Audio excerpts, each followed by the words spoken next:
Hey everyone, I'm Codie Sanchez and this is the Big Deal podcast for those who don't just want to be rich but free and do what it actually takes to get there. Today you're in for a treat with a friend of mine who has accumulated 9 million followers on YouTube, tens of millions across multiple platforms. His name is Joshua Weissman. If you haven't watched his cooking channels, I don't really know where you've been. You've probably been under a rock. But the reason I brought a chef on to talk to you guys today is for a couple different reasons. One, we talk about food and happiness. Are they correlated? Two, we talk about attention and what it means to be the best in today's world and to go where the attention sits.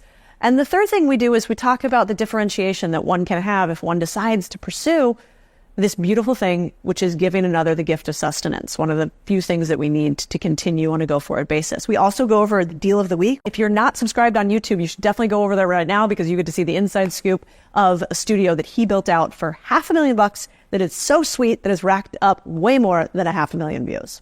Bring the band in. Let's go. Joshua Weissman, so excited for you to be here. I want to talk about the fact that you have, tens of millions of followers cumulative across multiple social platforms. And we're going to talk about food. We're going to talk about health. We're going to talk about nurturing people. But I kind of want to start with something else. When you have tens of millions of people following you, you get a unique perspective into the human psyche. Ooh, yeah. Do you think that people are happier today than when you were first creating YouTube videos, 9 years ago when you started? Probably not. I don't know why exactly. I think that there could be socioeconomic pressures right now. So much has changed in a 5 year or maybe 3 to 5 year time span with COVID and just weird, wacky shit happening that's never happened before in society. Like a used car is now $20,000 over MSRP, even though it has 40,000 miles on it, and inflation, and everything's more expensive, and then a pandemic, and then after the pandemic, I guess it's fine, but is it fine? And everyone's so confused. After society's gone through all these weird filters, it's just kind of shredded them down to the bone, almost, I feel like. And so happiness level seems to be significantly lower, or the way that they deal with their feelings has definitely changed. It's like the age of the hater in a way, right? But that's okay. I also think it'll go away. I think it's a phase.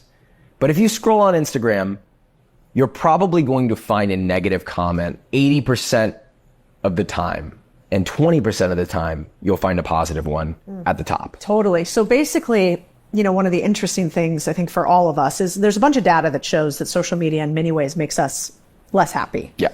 I think your videos do a beautiful job of a little bit the opposite of that. Even if I don't want to do the cooking, I like watching yours because it's funny, it's fun, it's ephemeral, it's engaging all your senses. Plus, there's no calories. Yeah. So you just get to watch it. I wish I could add smell to one of the senses to engage. That'd be crazy. Your phone was poofing out I think that'd be a problem. Smell, No, because then I'd be hungry. Yeah. It's enough to just look at it. And then I funnel that into my Uber Eats thing, and then you're paying me. This is a business podcast. Yeah. So this is exactly where we're going. Exactly. That's what I'm thinking. When it comes to your content in particular, one of the reasons I wanted to have you on is because you have unique ways that you think about food. For instance, I read this quote from you. I just want them to feel something from food. I want to make something that makes them think a little deeper about it.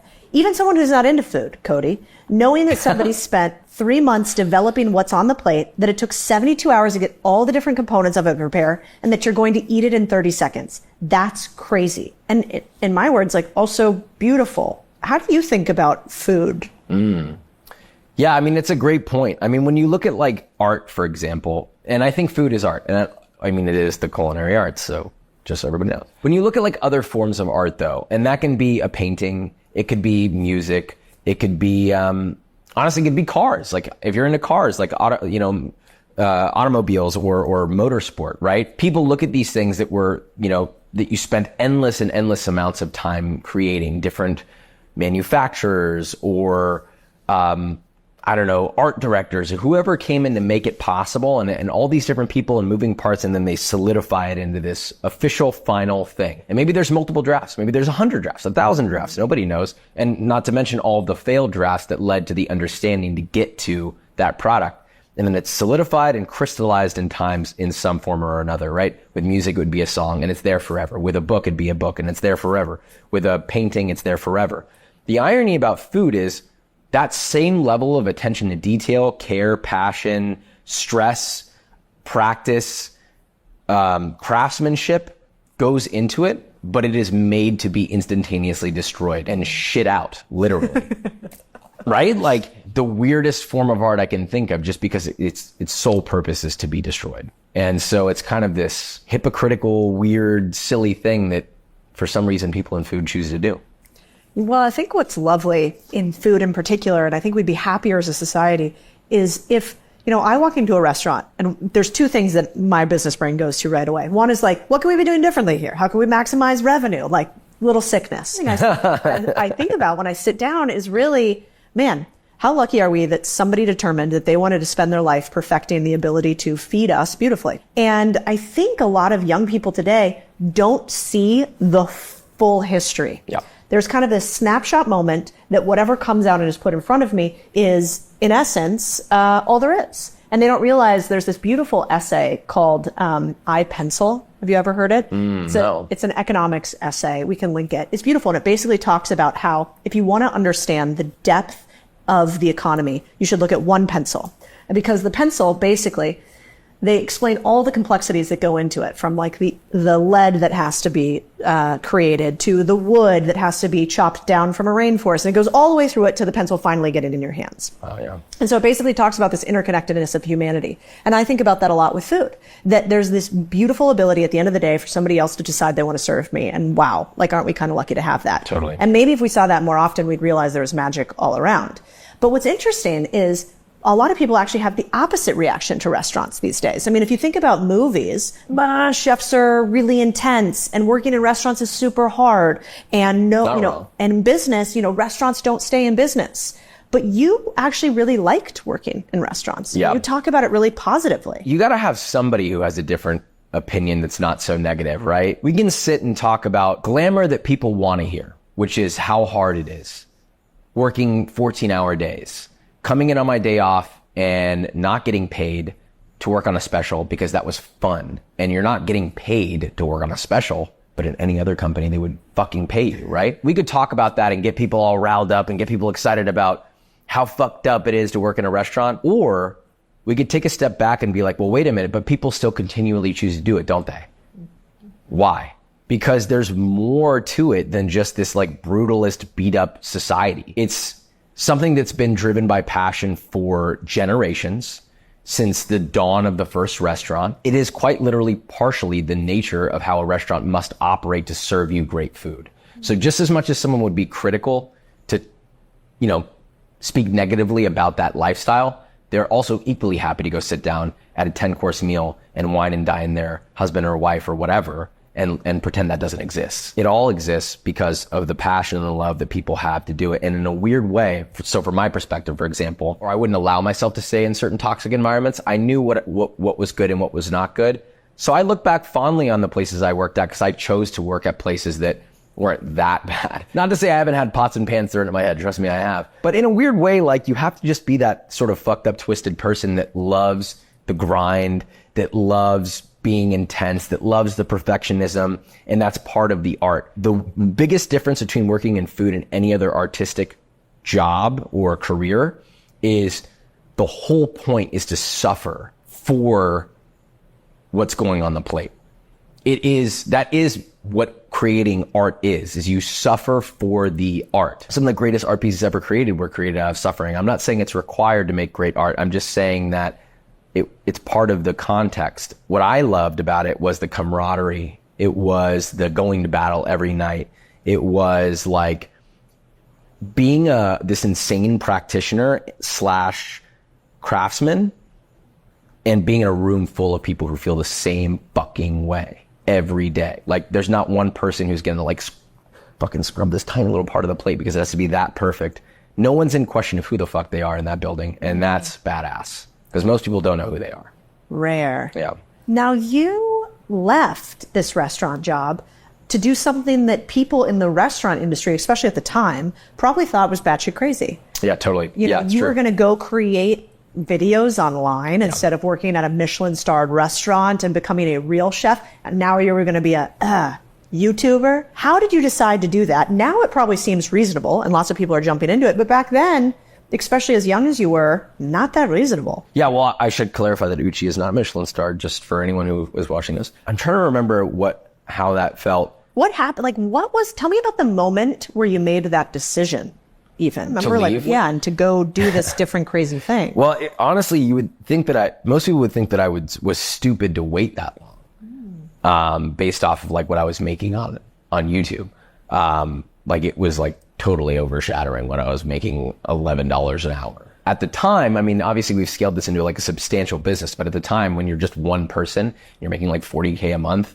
It's like, what the fuck is going on? Like, you're making literally the cook's salary every month. Like, what is going on? Let me give you a very brief intro into how it led into that. So when I started doing it, I was very gung-ho about getting into the entertainment / teaching side of food because I was really bothered with what was being produced in entertainment and food.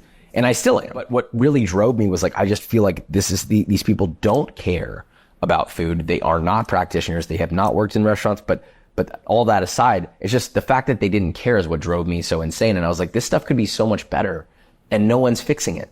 No one is fixing it. And I was like, I'll fix it. I could fix this shit. And so I started making YouTube videos. The funny thing is when I started was when I got the most pushback from people because people were like, dude, like just go home and rest. Yeah. Cause I wasn't sleeping. I slept for like 2-3 hours a night for almost a year. While I was producing videos. The only way I could make full-time restaurant and YouTube work at the same time. When I left, honestly, I think most people were like, that makes sense. Because it was just like the grind I was putting into it. Most people were like, fucking hell yeah, dude. You know, it was cool. But leading up to leaving though, before all that, most people would make fun of me, you know, which is fine. Like, that's part of like we all razz each other. I wasn't like going home crying, you know, but they'd be like, Josh, you gonna go film a YouTube video when you go home? I'd be like, fuck yeah, I am, you little bitch, you know, and that was like kind of the vibe. So have you always been the type of person who just kind of ignores when people make fun of you or think that something you're doing is goofy? No. When I was a kid, I was super overweight. And so I got bullied pretty significantly. Yeah. But I think that kind of like gave me a pretty thick skin early on. And I mean, I ended up losing all the weight, which was great. I lost like 140 pounds when I was like 16. So, you know, in a weird way, they kind of pushed me to do that. So it's hard to, I regained this new perspective where I was like, I mean, you know, they were mean to me and they made fun of me and I'm not saying it was right. And the way they went about it was way, way, way not okay. And I don't condone bullying, but it did push me in a direction that changed my life, which made me realize, oh, I can like literally just change something in my life and make good things happen for myself if I'm willing to put in the work. Okay, cool. And that attitude stuck with me from that moment forever. So the whole like people saying negative things about me kind of was this wash after that. At some point, do you get sort of inspired by it? I mean, sometimes I think when I find people that are high performers, it's often I'd rather take somebody who had less talent and a bigger chip on their shoulder than more talent and no chip at all. Huge. Very good point. I agree with that actually a lot. For me, it's not always, it depends. You have to also be able to put it through the filter and understand what kind of, you know, hate or bullying you're getting. Because there's like some that might be true that maybe you can work on or look into. There's some that are totally like, you know, batshit crazy. There's no correlation. That one you can kind of just be like, this person's not okay. I hope you're doing better, Bill from Wyoming. I hope you're doing better. Like, Bill, take the kids out, you know, something. Touch some grass. Yeah, touch some grass, bro. Like drink kombucha. You know, I've heard that like the mind-gut connection now. So you have to be able to decipher what's real and what's not real. But yeah, I definitely draw motivation from it. It doesn't bother me. It doesn't make me mad. Anyone who's worked in restaurants for long enough, for sure, you have to learn how to take an aggressive beatdown as, what can I learn from this? And it's not personal. Don't take everything so personally, you know? They're words. Are there mental models that you use to not take things personally and not catch feelings when you get feedback and pushback? The first thing is recognizing that feelings will always be there. Can't make feelings go away. Feelings are out of your control. Sometimes I do get feelings. Nowadays, I don't really, honestly. I'm kind of like, I don't want to say numb to it, but I'm seeing the same thing over and over. I'm like, okay, cool. Like that was unoriginal. Let's try something new. If you do get feelings, that's going to happen. The biggest determiner is what you do, right? Like you just have to decide how you want to react to those feelings. And if you're able to get into this habit of every time a feeling hits you, it goes into your brain. You mentally process the feeling. You feel it. You feel bad. You will feel bad. That's not going to not feel bad. And you choose to not react in the way that in the negative way that you think you should. Whether that's like, if, you know, for example, if someone comments something or DMs you something negative, and it could be a close friend, it could be a relative, right? This happens all the time with relatives. Relative says something, oh, I don't know if I like this new guy you're dating, you know, or whatever. Then you get that DM, it hits you emotionally, and maybe this one really hurts, and you're like, fuck you, grandma. I'm fucking shitting on you today. Just stop for like, you can literally just not do anything for a second. Sit in it. Let yourself, you know, be as anxious as you want to be, and then think to yourself, before anything, what would be the logical response in this scenario right now? And so in that scenario, you might go, I'm just not going to respond right now. I'm going to give this a couple of hours. I'm really upset and really mad. Maybe I want to cry. Maybe you do cry. Cool. But you're not going to engage. You're not going to respond to it for the day. And then tomorrow you think about it again. Just make the rule to not respond. Cool. Okay. Next day comes around. Oh, I don't really care anymore. Or maybe you do still care, but you don't care enough to respond.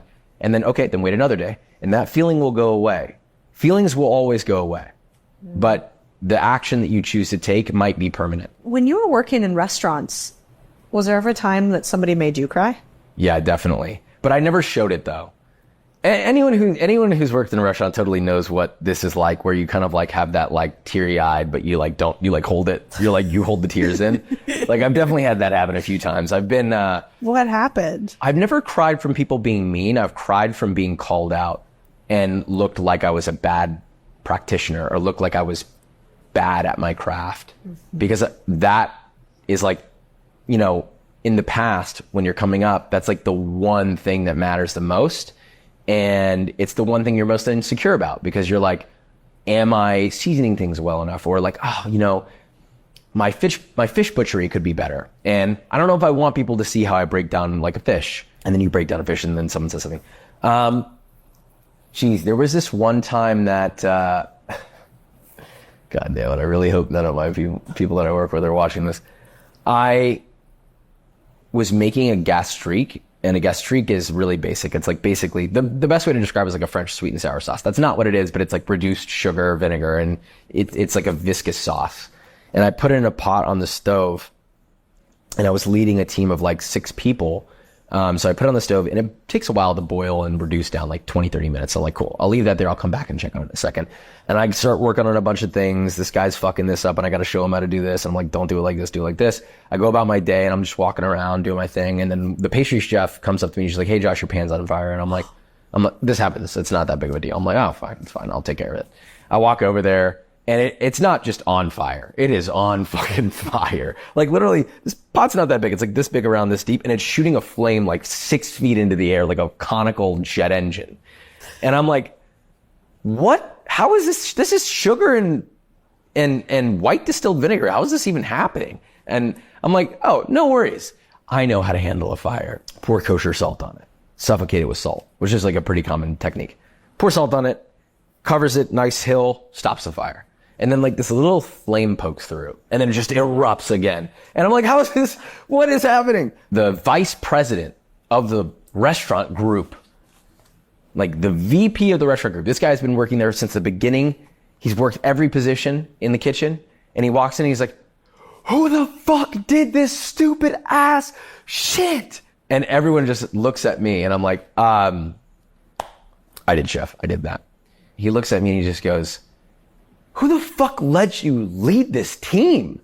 And then grabs the pan and walks out with the fire going everywhere and walks it outside. And I remember just like standing there, just like dead quiet. And I'm like, don't cry, don't cry, don't cry, don't cry.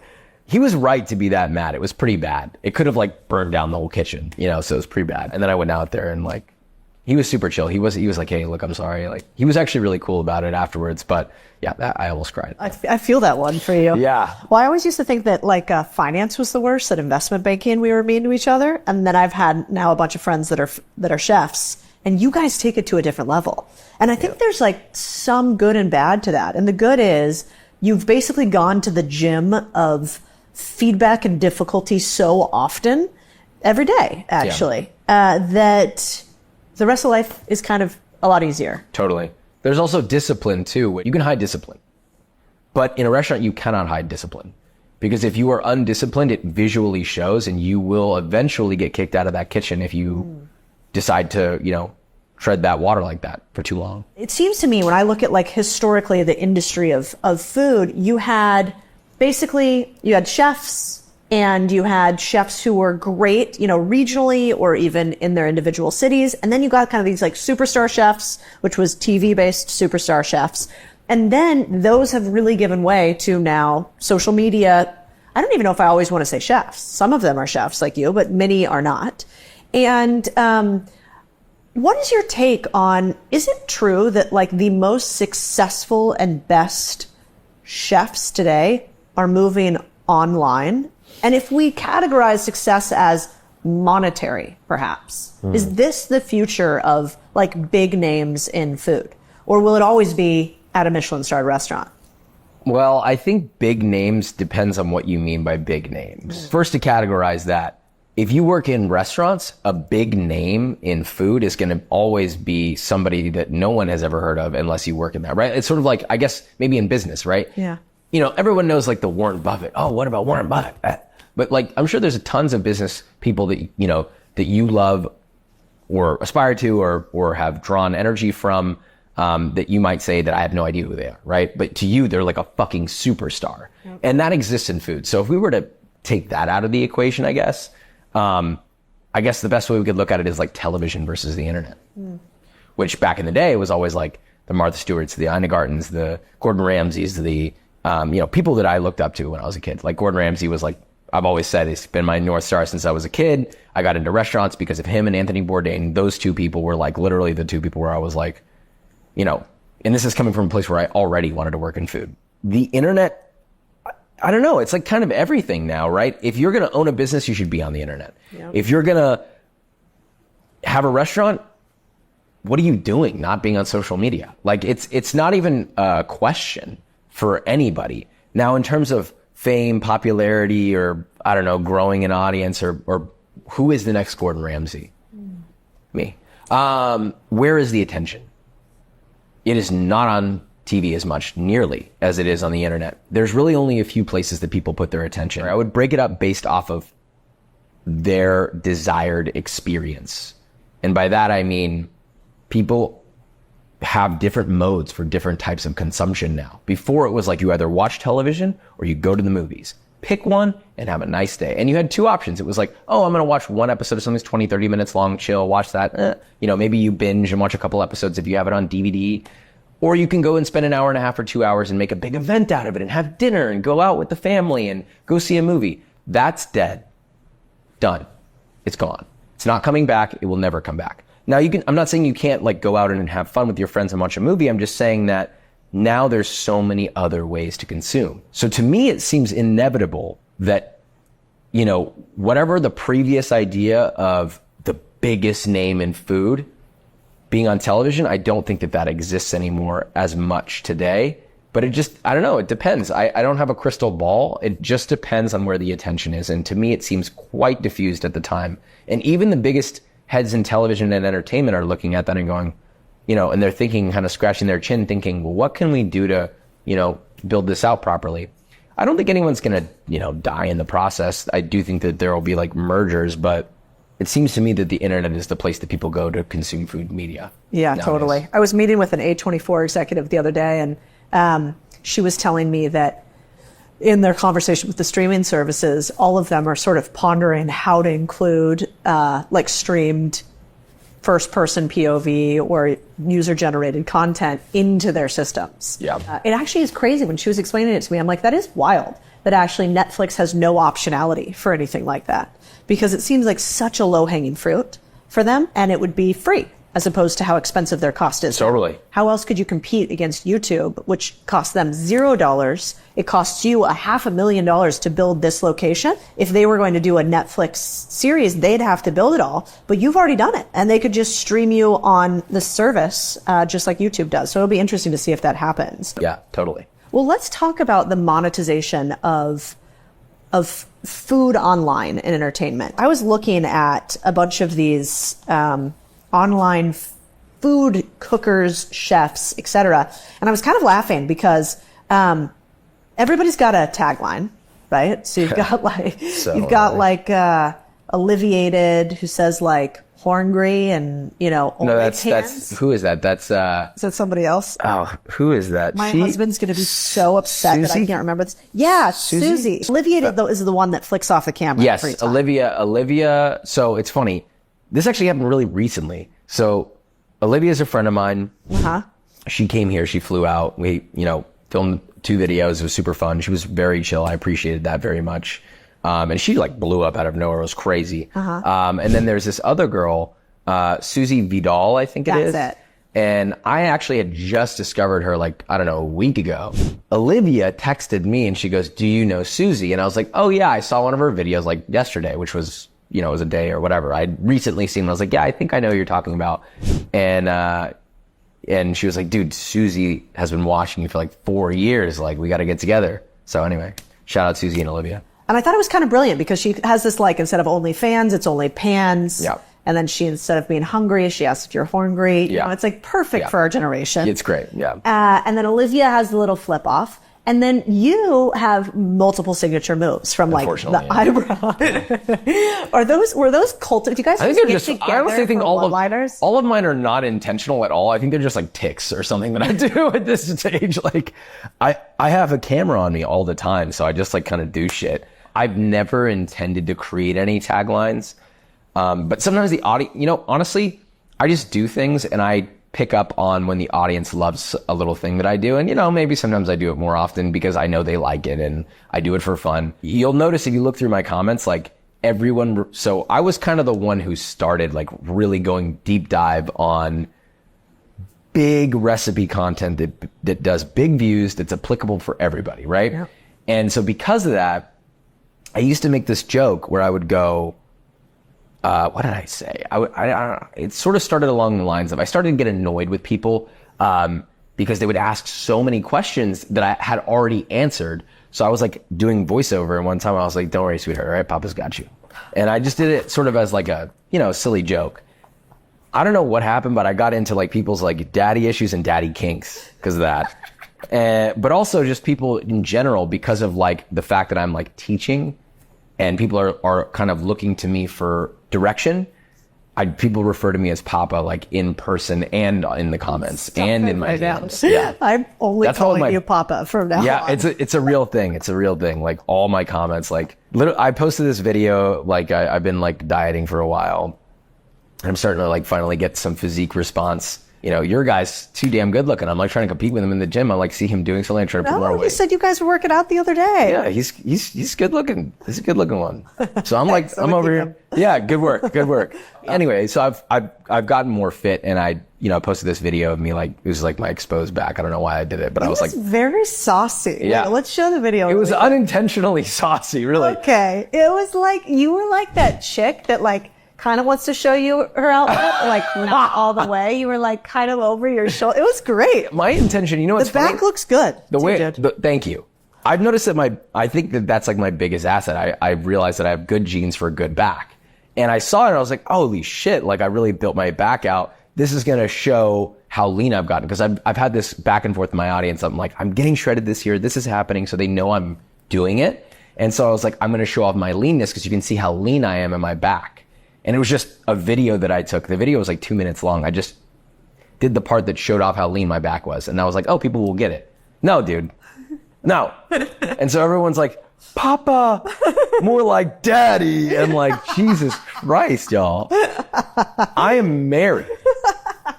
She probably thinks it's funny too. Yeah, I like it. She's actually less enthused about it anyway. She's like, yeah, you look good. And I was like, oh, cool. Yeah. You know what? I think mustaches, goatees, and probably your back are just for other dudes. Yeah, it's true.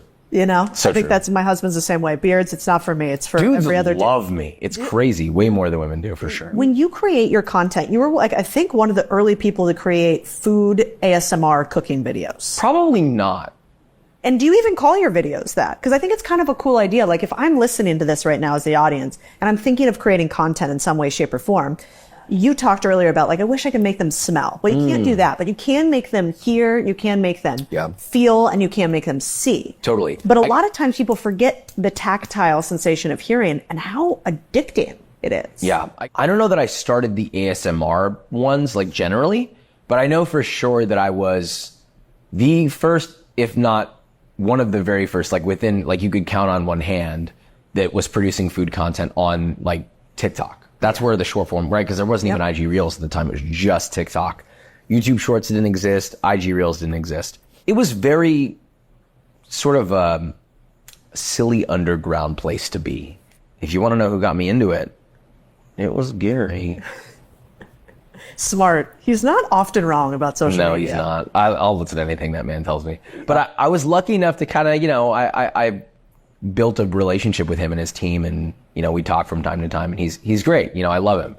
And I remember him like just constantly posting about TikTok, and this was very early on. I went on there and started producing content, and they blew up every goddamn time because I was the only one doing it. So it was very much of lots of attention, very little production of content. I just kind of ran with it. And then everything, I like to call all these like different TikTokers and short form people my children, because they don't realize that they're all copying. They may not be copying me directly, but they're copying someone else who copied me, or someone else who copied them, who copied another person. It ultimately leads to me. Because the whole quick cut editing style stuff started with that. Like you like slap the bread. Slap the bread. Throw the butter on, sizzles. Sizzling, lots of like, you know, unfortunately in the beginning I did a lot of sexual innuendos. I noticed that they got pretty good traction. So I did utilize that. Here's a funny story for one that I did. I used to slap my butt, which I really regretted. I really regret doing this. I used to show my ass, not my whole ass. Just a little piece. So what happened was there was one video that this was when I was just me editing. Not a very good editor, by the way. And I was editing a short form or a TikTok video. This is like maybe my 4th or 5th or 6th TikTok video, maybe 10th. And they all did pretty good.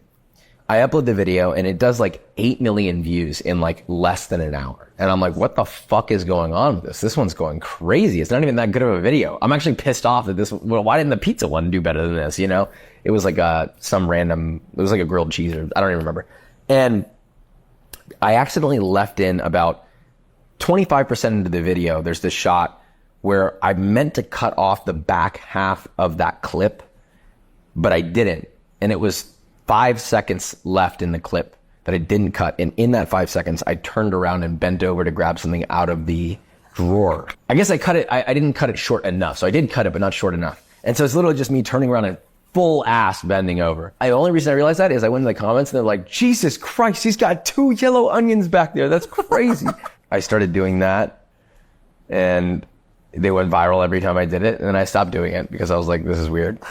And now other people do that too. Have you seen that guy, the guy that sexualizes everything in food? I can't remember. Is it like Cedric something? No. What does he do? Cedric Lorenzen. Oh, I got to check this out. I don't even know if you can show a clip. Really? It's really sexual. Okay, we're definitely showing a clip. So let's see. Another guy who says like, bon appetito, betches, or something. Oh, QCP? Yeah, QCP. Yeah, he's wild. There seems to be a formula for cooking at this moment videos. In cooking videos, the formula seems to be like there's obviously some ASMR component of it. It has to be cut pretty quick. It has to be like relatively accessible recipes. Like they can't be too wild and crazy. Yeah. And then there's some funny entertainment aspect to it. I would agree. Do you have like a formula? You're like, this is what works now? I also think there's another thing in that as well. Yeah. I think or you have presence. Ooh. People know who you are. Right? If Cameron Diaz was in this kitchen and I took a video of her and she had no formula, I think it would probably do pretty good. Right? That's true. Yeah. It's Cameron Diaz. Yeah. People know me pretty well and me and food already. And they know me because of my YouTube channel and so on and so forth. So I think that honestly, a lot of my videos do well just because it's me. Yeah. and I don't really always consider formula, but we do have generally a direction a video is going to go before we produce it. I think the number one thing, the formula that I always follow is, honestly, I follow my own viewing intuition. Very much of like timed cuts, if that makes sense. So I'm very formulaic on how long the attention span lasts per cut. And that's really the main thing that I follow. But like in terms of a saying or like having a saying or whatever, that might make sense for someone starting out that doesn't have a presence already. I feel like if you are starting out and you don't know where to begin, especially with food content, what you should do is figure out who you are as a person and reflect that. Don't create a character, because a lot of people create characters. And I don't think that that's a great way to be happy. No, I think you get stuck. Yeah, find who you are and emphasize that. You know, if you're like the quiet person who's awkward, fucking let that out. Be awkward on camera. Be quiet and weird. I'm telling you, it will do well. There are so many videos of weird ass shit that do well, and I think that will cultivate an audience of people who associate with that type of a person. Like, you're pretty much exactly the person I see in your videos, except maybe your videos have a slightened volume turn-up effect. Totally. But like everything you do in them, I go, oh yeah, I've seen that face before. Like Exactly. Just hanging out. I don't put on a character. If anything, I put myself in a moment. I'm like, oh, what's the energy in this shot? And I just need to bring that energy out, right? If I was like, you know, I show up and it's 9 a.m. and, you know, I just had my coffee and I've already worked out and I'm maybe just still kind of like, you know, in my head about something that bothered me earlier. And I show up on set and I know that we're filming pickups for a shot that's 10 minutes into a video. I'm not going to be like, all right, and then you put the butter in the pan. You know, it's like, oh, they've been watching for 10 minutes and I was talking a certain way. I just need to bring that back in, you know, so that's the other way. How do you guys create a ton of content. Yep. And you create really high value content and you seem to go viral every single time. You're getting huge views across multiple platforms. How do you keep the creative aspect flowing with the fact that you're like a production house now? If you make a video and it does crazy views, the first thing you should do is not give a fuck. You need to get out of the whatever feelings you have attached with those views. You need to murder those feelings and look at it formulaically and figure out how to rinse and repeat that process. But honestly, the bigger you get, people think it's like, there are things that are easier. It's wonderful to have a production company. You know, I pay people pretty well, and it's expensive to run a company. Very expensive, actually. Yep. Look, I'm not going to say numbers, but the simple reality is if you are going to run a business and you're going to produce content and you're going to pay people, please understand that it's going to feel very volatile. It's going to feel very stressful. It's going to feel very pressuring. And now all of a sudden the videos that you're producing, they have to perform. So how do you make that work? Well, you need to have a thick skin. You need to be ready to, like, that should not bother you. You should still be able to be creative and expressive. And how are you creative and expressive? By not being stressed out.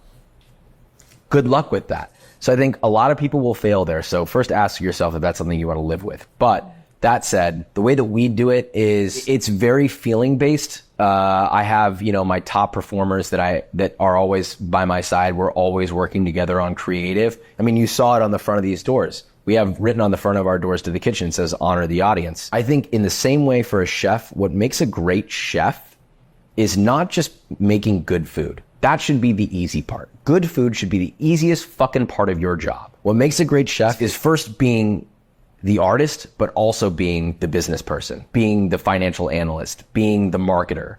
That's what makes a great chef. So if that's what makes a great chef, then to me, that's what would make a great content production studio. Is you have to be both. And the best way to mesh it is to bring out your creative, allow yourself to be creative, come up with things that resonate with you, because if they resonate with you, they'll probably resonate with your audience, but then find a way to honor their presence when they're watching you, which means, you know what? I love this shot. I don't think everyone's going to love this shot as much as I am. I just don't. Like, I just know.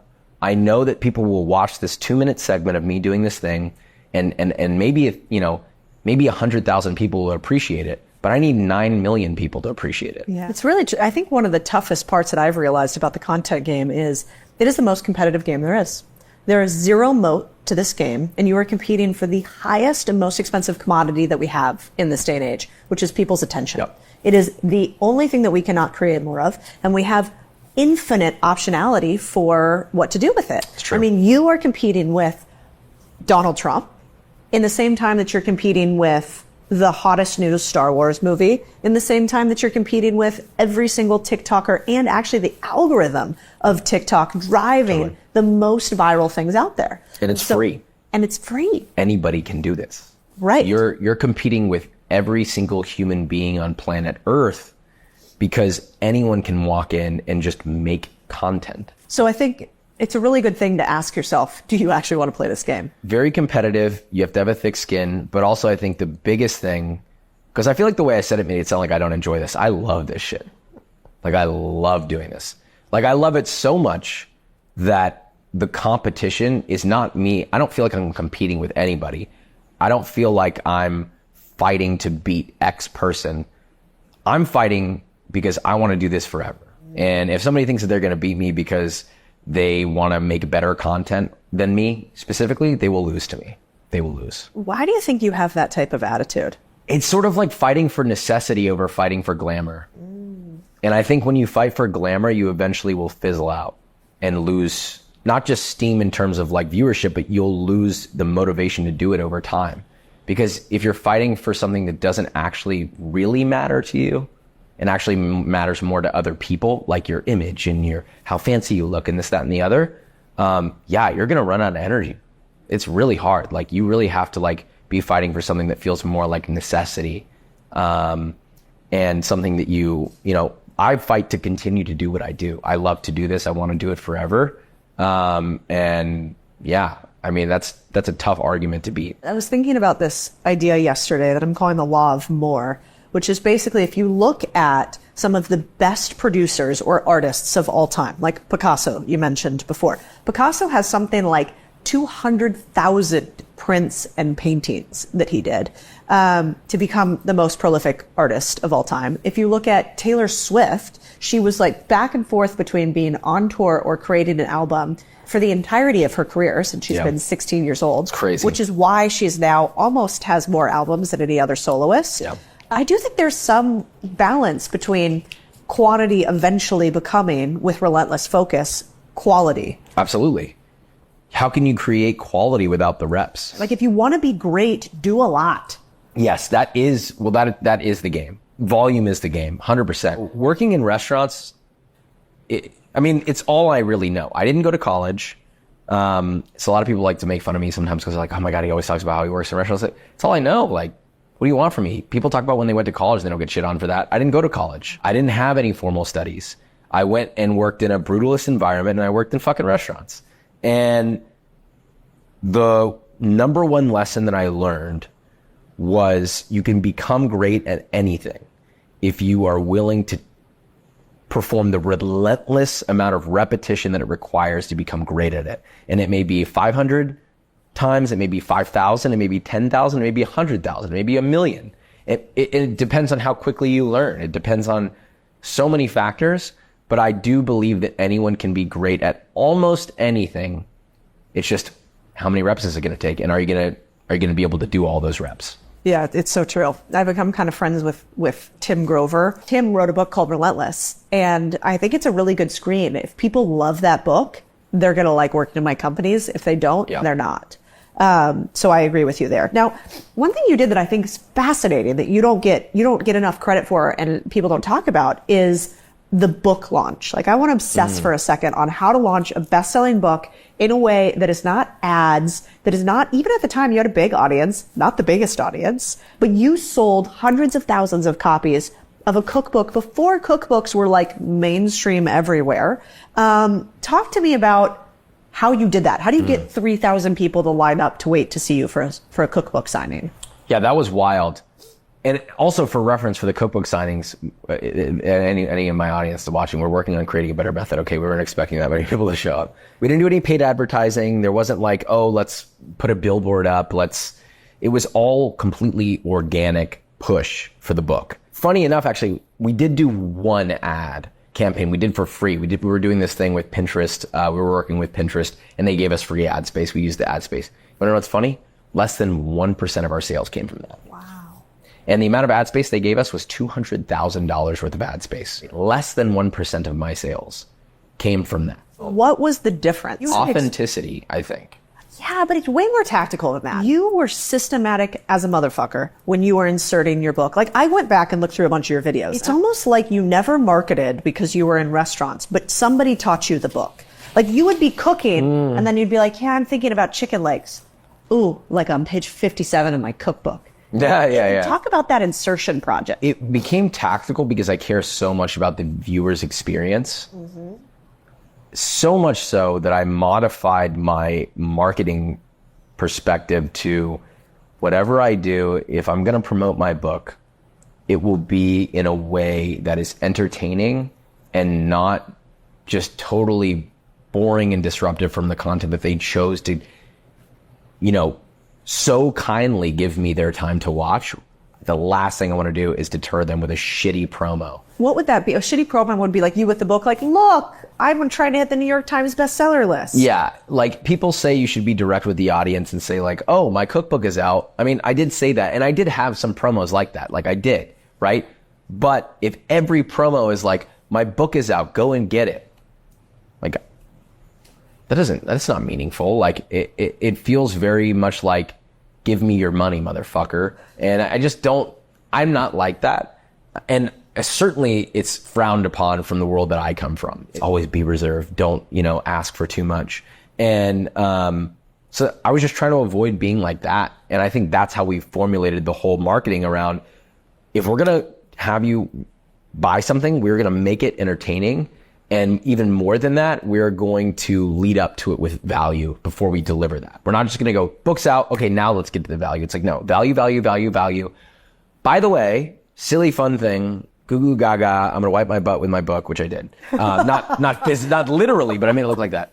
I launched my book by wiping my ass with a page of it. I tore a page of my book out. I was like sitting on the toilet and I look over and the camera cuts to the empty toilet paper roll and it cuts back to me and I pull up a sheet of my book and I'm like, and then it cuts to a black screen, and then it's basically like fades in. It's like, my book is officially out. Like da. My publisher was like, "Dude, I can't believe you did that. Like, did it please, work? Please, please delete that out of the video." I'm like, "We can't." Yeah, we sold like 60,000 copies that day. It was crazy. So it's basically like giving a little bit more love and juice to the idea of even trying to get your audience to sell something or to buy something. Yeah. Honor the audience would be, I mean, sometimes when I'm talking to my team, I think, one, you should never write a love letter to whom it may concern, right? That makes no sense. And yet most marketing is not named towards you, is not written like you would write a text to a buddy, and is not actually going to get somebody to pick up and do something. Yeah. It's written like a corporate speak that makes you want to gouge your eyes out. Yeah. And so instead, yours is kind of the opposite. And you almost lean into the thing that you don't want people to do, which is think that your book is shit. Yeah, I've also done campaigns where I was like, here are the things that my book is good for. Using it as a shovel, or like using it to put hot things on it. I put a really hot pan on it. It caught my book on fire, because it was so hot that it literally caught the pages on fire. And it's just sort of like, just being silly. And there was one where I literally said, don't buy my book, fuck you. And a ton of people bought it that day. And it was sort of like this thing of like, what it tells the audience is it's not reverse psychology. I mean, maybe it is, but I wasn't trying to be reverse psychological. What it tells my audience is it says, I don't fucking care if you buy my book or not. I made it for you and I worked really hard on it and it's good. And you've trusted me all these years. Here it is. If you don't want to get it, I don't care. Like, it's good. That's it. Me writing the book is good enough for me. And most people, I think, can really resonate with that and they can sit back and go, wow, he doesn't even need me to buy this shit, but I've watched him for, 3-4 years or 2 years. He's always been consistently good. Why wouldn't I get it? And look how confident he is in it. Yeah. Like, sure, I'll buy it. It's, $20 or whatever, What is the process when you're thinking about ads for your book? Do you think about it just like any other type of content? I treat it exactly like content. Yeah. Which is what's the creative? What's the story? Is there a story? Is it a joke? Is it silly? Is it serious? Is it angry? Is there a point I want to make with it? It should be entertaining without the book being there, basically. It should be entertaining without the product being there. Are we going to put it in a scenario where it doesn't belong? It's like, it's a cookbook. Should we pretend to do a I don't know, an ad about getting a lobotomy and like do something crazy where like I pretend to have a lobotomy and I'm promoting my book and I have no idea what's on the inside of the book, and that's the creative.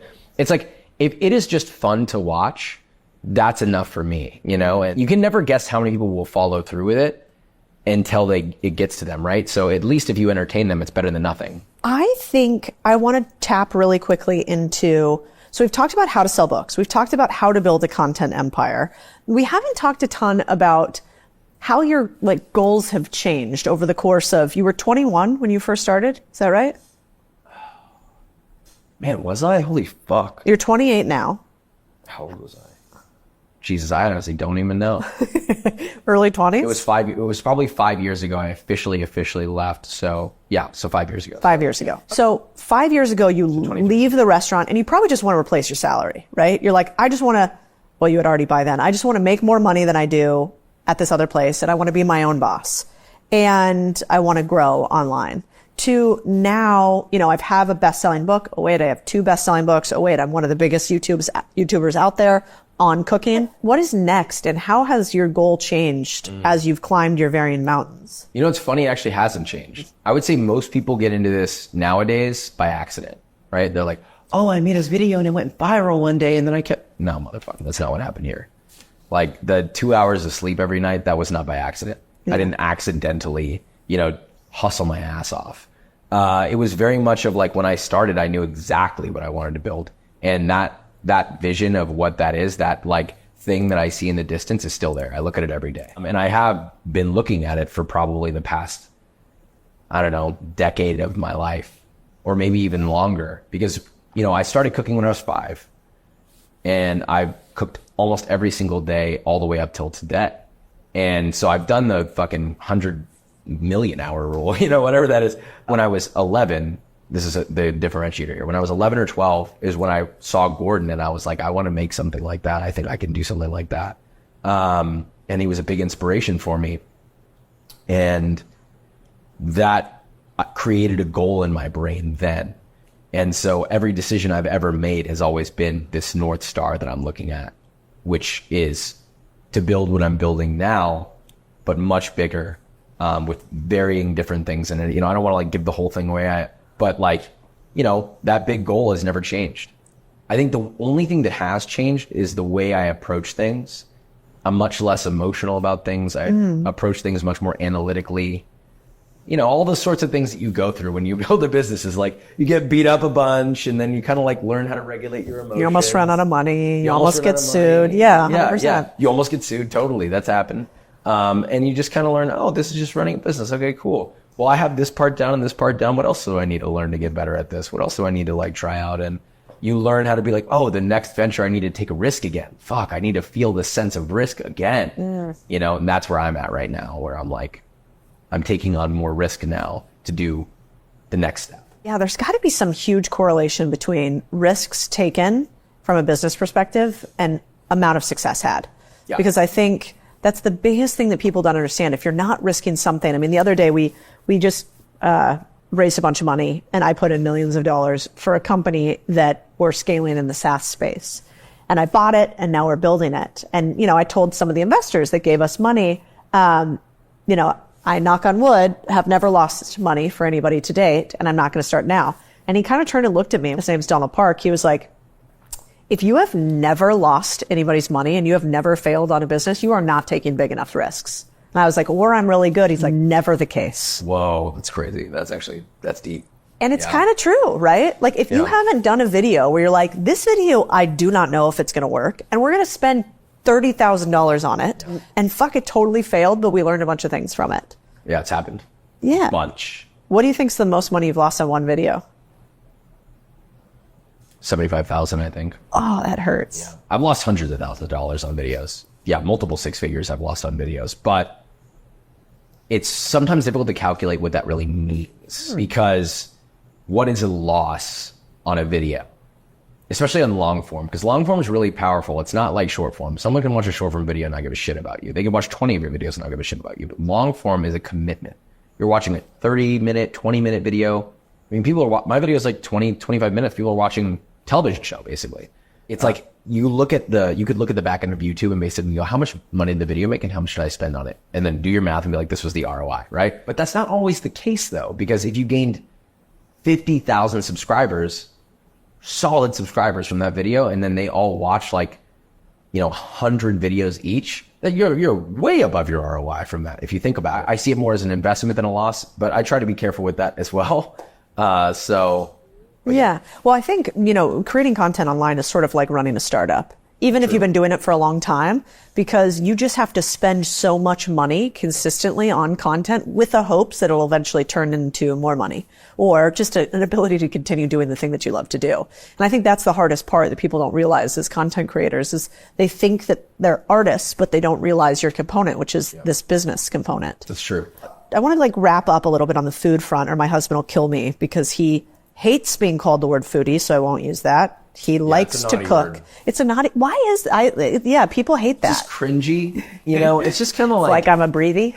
Yeah. Okay. It's like, I would have said that in 2007 and looked back at it and regretted saying that. I don't know. I've heard, for instance, that some chefs like cooking for themselves, but not for others, or like cooking for others, but not themselves. But there's a big chasm between the two. Oh, wow. I've actually never thought of that before. So which one are you? I don't like cooking for myself as much as I like cooking for others. Interesting. Yeah, by far. I'll spend days on a dish, and by the time I'm done, I'm like, God damn, I don't want to eat this shit. Yeah, somebody else eat it. Interesting. I've been looking at it for days. I do not want to eat this. I'll have a little spoonful and I'm good. Yeah. But I'm excited to serve it to people. So that's the nurturing aspect that you talked about. Maybe it is. Yeah, maybe it is. Or it's like me being like, I know the best experience of this and I want you to experience it and enjoy it the same way that I do. And I'm going to create a situation where you can. I was reading some studies the other day on women today. And more than 60% of women today have never had a man cook for them below 35, which I thought was fascinating. That makes sense. And I was wondering, one, what's your take on that? And two, do you think it's like an unfair advantage as a man to be able to cook and to like cooking for another? It shouldn't be an unfair advantage. It seems like such a basic thing. We're the only animals on the planet that cook our food before we eat it. Why does everyone not know how to cook? That's like a evolutionary enigma. That's incredible. It's literally in our DNA. Yeah, it is an advantage. Totally. It was my advantage. I'll tell you that. It's definitely my advantage for a long time. Okay, my wife knows. It was definitely my advantage. And it was my advantage with her too, by the way. Do you teach a lot of young men how to cook? Like, do you see them in the comments learning from you and implementing it? My audience on YouTube is over 75% men. That's great. Isn't that crazy? And my husband, yeah. It's just rewatching it like a creep. So if you're new, I know this is like a 101 level, but say you're a dude, because most of our content is dudes watching it. Say you're a dude and you want to impress a chick, but you suck at cooking. Where would you start? Is there like 3 dishes that you're like, this is doable, but also a crowd pleaser? Totally. Before you even start, you need to research and understand the person you are cooking for. Yeah. Do not assume. Do not assume. Don't think that you're the big shot that's going to make the big fancy dinner. Just shut the fuck up and listen and figure out what kind of a woman they are. What if they're vegan and you don't know? You break up with them immediately. First you have a very, very important conversation. Just kidding. Yeah, more important than anything. You do pretty. One time I found this vegan cookbook in Kate's desk, and it was like a movie scene where you find like a text, yeah. But instead it was a vegan cookbook, and I was like, what is this? And she's like, oh, it's like a vegan cookbook. And I'm like, I can't be with you if you do this. I literally have a meat dryer? A dry ager. Yeah. I have a dry ager. Yeah, if you don't like the smell of 42 dry aged ribeye come fresh out the fridge, being sliced into a 2.5-inch thick steak, it's going to be cooked perfectly to 135 degrees Fahrenheit, internal, medium rare, and top with an au poivre brandy sauce, you fuck. We can't be in love. Exactly. And she ignored you and walked back into the kitchen. Yeah. As one does. She's like, you're done. Ask them questions first. Figure out who the person is, figure out what they like to eat. Audience demographic survey. Got it. Now, assuming that they're a meat eater, assuming that they, like beef, I would always have a beef dish in there. I think beef is really easy to make luxurious and nice and fun. Save that to the end if you're doing a coursed out. Another thing is a dessert. Pick a really nice dessert or a dessert that's easy to please, like chocolate chip cookies. I'm telling you. Telling you. Totally. You gotta have a dessert in your arsenal. If you make a killer chocolate chip cookie, I think that alone you'll win. What's like the one little trick? Is it just like sprinkling a little Himalayan sea salt on top? Is there like one little secret? Sea salt. Whoa. Shows you We're going who traversing cooks. the mountains or some shit. Yes. Yes. The trick is using my recipe. Yeah. Page 42. Got it. Yeah, no, I don't know. Okay, fine. I don't know. But in my first book, I have a really good chocolate chip cookie recipe. If you do need one, you're going to use. But that aside. Okay, so steal that. Yeah, so steal that. It's a chocolate chip cookie or some sort of dessert. And then I guess the third, like it could be a protein, or I would say some sort of nice either side dish / appetizer or like a starch. Like a really nice mashed potato or like a risotto. Do you have one you really like? In the new book, I have a 1 pound of butter mashed potato. That's really good. Okay, that sounds amazing. It's insane. So we go on a mashed potato. We got a what? Is it like a steak? So what we're going with? Steaks seem intimidating to me. Like, seems like you could really fuck up a steak. It's really not hard. I think Okay. that's why it's such a great choice. The first thing I cooked for Kate was a steak. Seal it, dude. Okay. So it's actually pretty straightforward. You follow the recipe. You don't have to French feel it. And a steak is doable for most humans. Okay. Yeah, and I think just honestly, there are so few men that cook, I think, for their ladies in their life or the ladies they wish were in their life, that just cooking, you're already so far ahead. I only think you're gaining maybe a 10 to 20% additional advantage by getting really crazy with it. That's true. But I think if you go too crazy, like most someone will be like, oh, are you a chef? Like, that's cool. Then it becomes this like career thing. Just make a good steak and potatoes and call it a day, Make a great steak, like an incredible steak with a really nice sauce and like a mashed potato and like maybe some roasted broccolini with a little lemony sauce on it and just call it a day. If you're the one making it, you're like miles ahead of everybody else. And it's super simple. Yeah. Plus pair it with like a nice French wine. Yes. Know your Cheaper, by the way, than most California wines. Yep. And if you're in California or you're in New York and got one of those fancy girls, make sure it's an orange wine, okay? Okay. I think we've just solved incelibacy in the U.S. for young men. Like food probably solves that problem. And I think it's the same thing for young women because these days, like there's this, kind of girl boss femme movement. But Chris, my husband, who loves to cook, will tell me that like one of the nicest things I can do for him is just take care of his stomach. And so I like, as much as food seems simple and obvious and genetic, like if we need to get back to this idea of loving one another a little bit more, of being slightly happier, I think a lot of it starts with our stomachs. Totally. And so I think it's a beautiful movement you have, which is why I wanted to talk to you because, we're really big on this idea of community and ownership in this country. And where does most community happen? Around the dinner table. And yet we have lost it. We have, like most families now spend more time in front of the TV than they do in meals together, by far. Phones now. 100%. And, we believe that this ability to Uber Eats our way and DoorDash our way to everything, which is beautiful and there is a place for that and I use it plenty, is just as good as sitting down with our loved ones and actually cooking something for them. And I just don't think that's true. And so I think this is a really important movement. Totally. I mean, simple reality is when people think of cooking, and this is coming from the millions of messages, DMs, comments that I've read, is people only look at one thing when they think of cooking. They look at the inefficiency of it. They look at the fact that they're going to have to clean up afterwards. They only look at every single negative aspect of it, so much so that they don't even think about, is there even a benefit?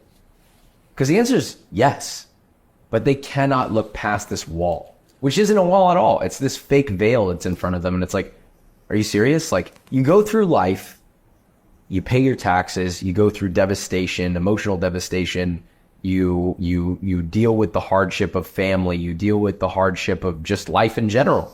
You don't want to like fucking clean a few pots and pans because you're afraid of having to take the time to fucking clean them, but you'll spend 2 hours on TikTok. Like, let's be real for a second and maybe just try it and see if there was a benefit. And I would say more times than not, the benefit comes in many forms, which is what you learn from cooking, I think can be applied to life. I think there's a lot to be learned about patience. There's a lot to be learned about focusing on one thing for 30 minutes or an hour. You know, giving all of your attention and effort to Brussels sprout, as silly as it sounds, there is a level of release there that you won't get anywhere else, because there's nothing left in society today where you will give that much attention to something so seemingly insignificant. It's beautifully said. You know, I think the best part of my day every day almost is Chris and I have a rule where we do not come home and eat separately. We always eat dinner together if we're home. And it's become a ritual. You know, we like have this little candle that we light.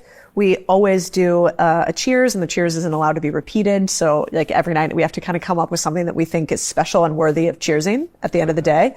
And then we cook, and we don't get that fancy with it. You know, he has your cookbook, so we copy some of your homework. Love it. But the thing that I look forward to is it's an opportunity to really pair with your other human. Totally. And it doesn't even have to be your partner, but whether that's friends or family, I truly think that there's some movement back to traditionalism in the US, and we're starting to see it. You know, you and I both have friends that we could name and know who are in the massive productivity above all else bucket. And let me tell you what, happiness is not the thing that they chase.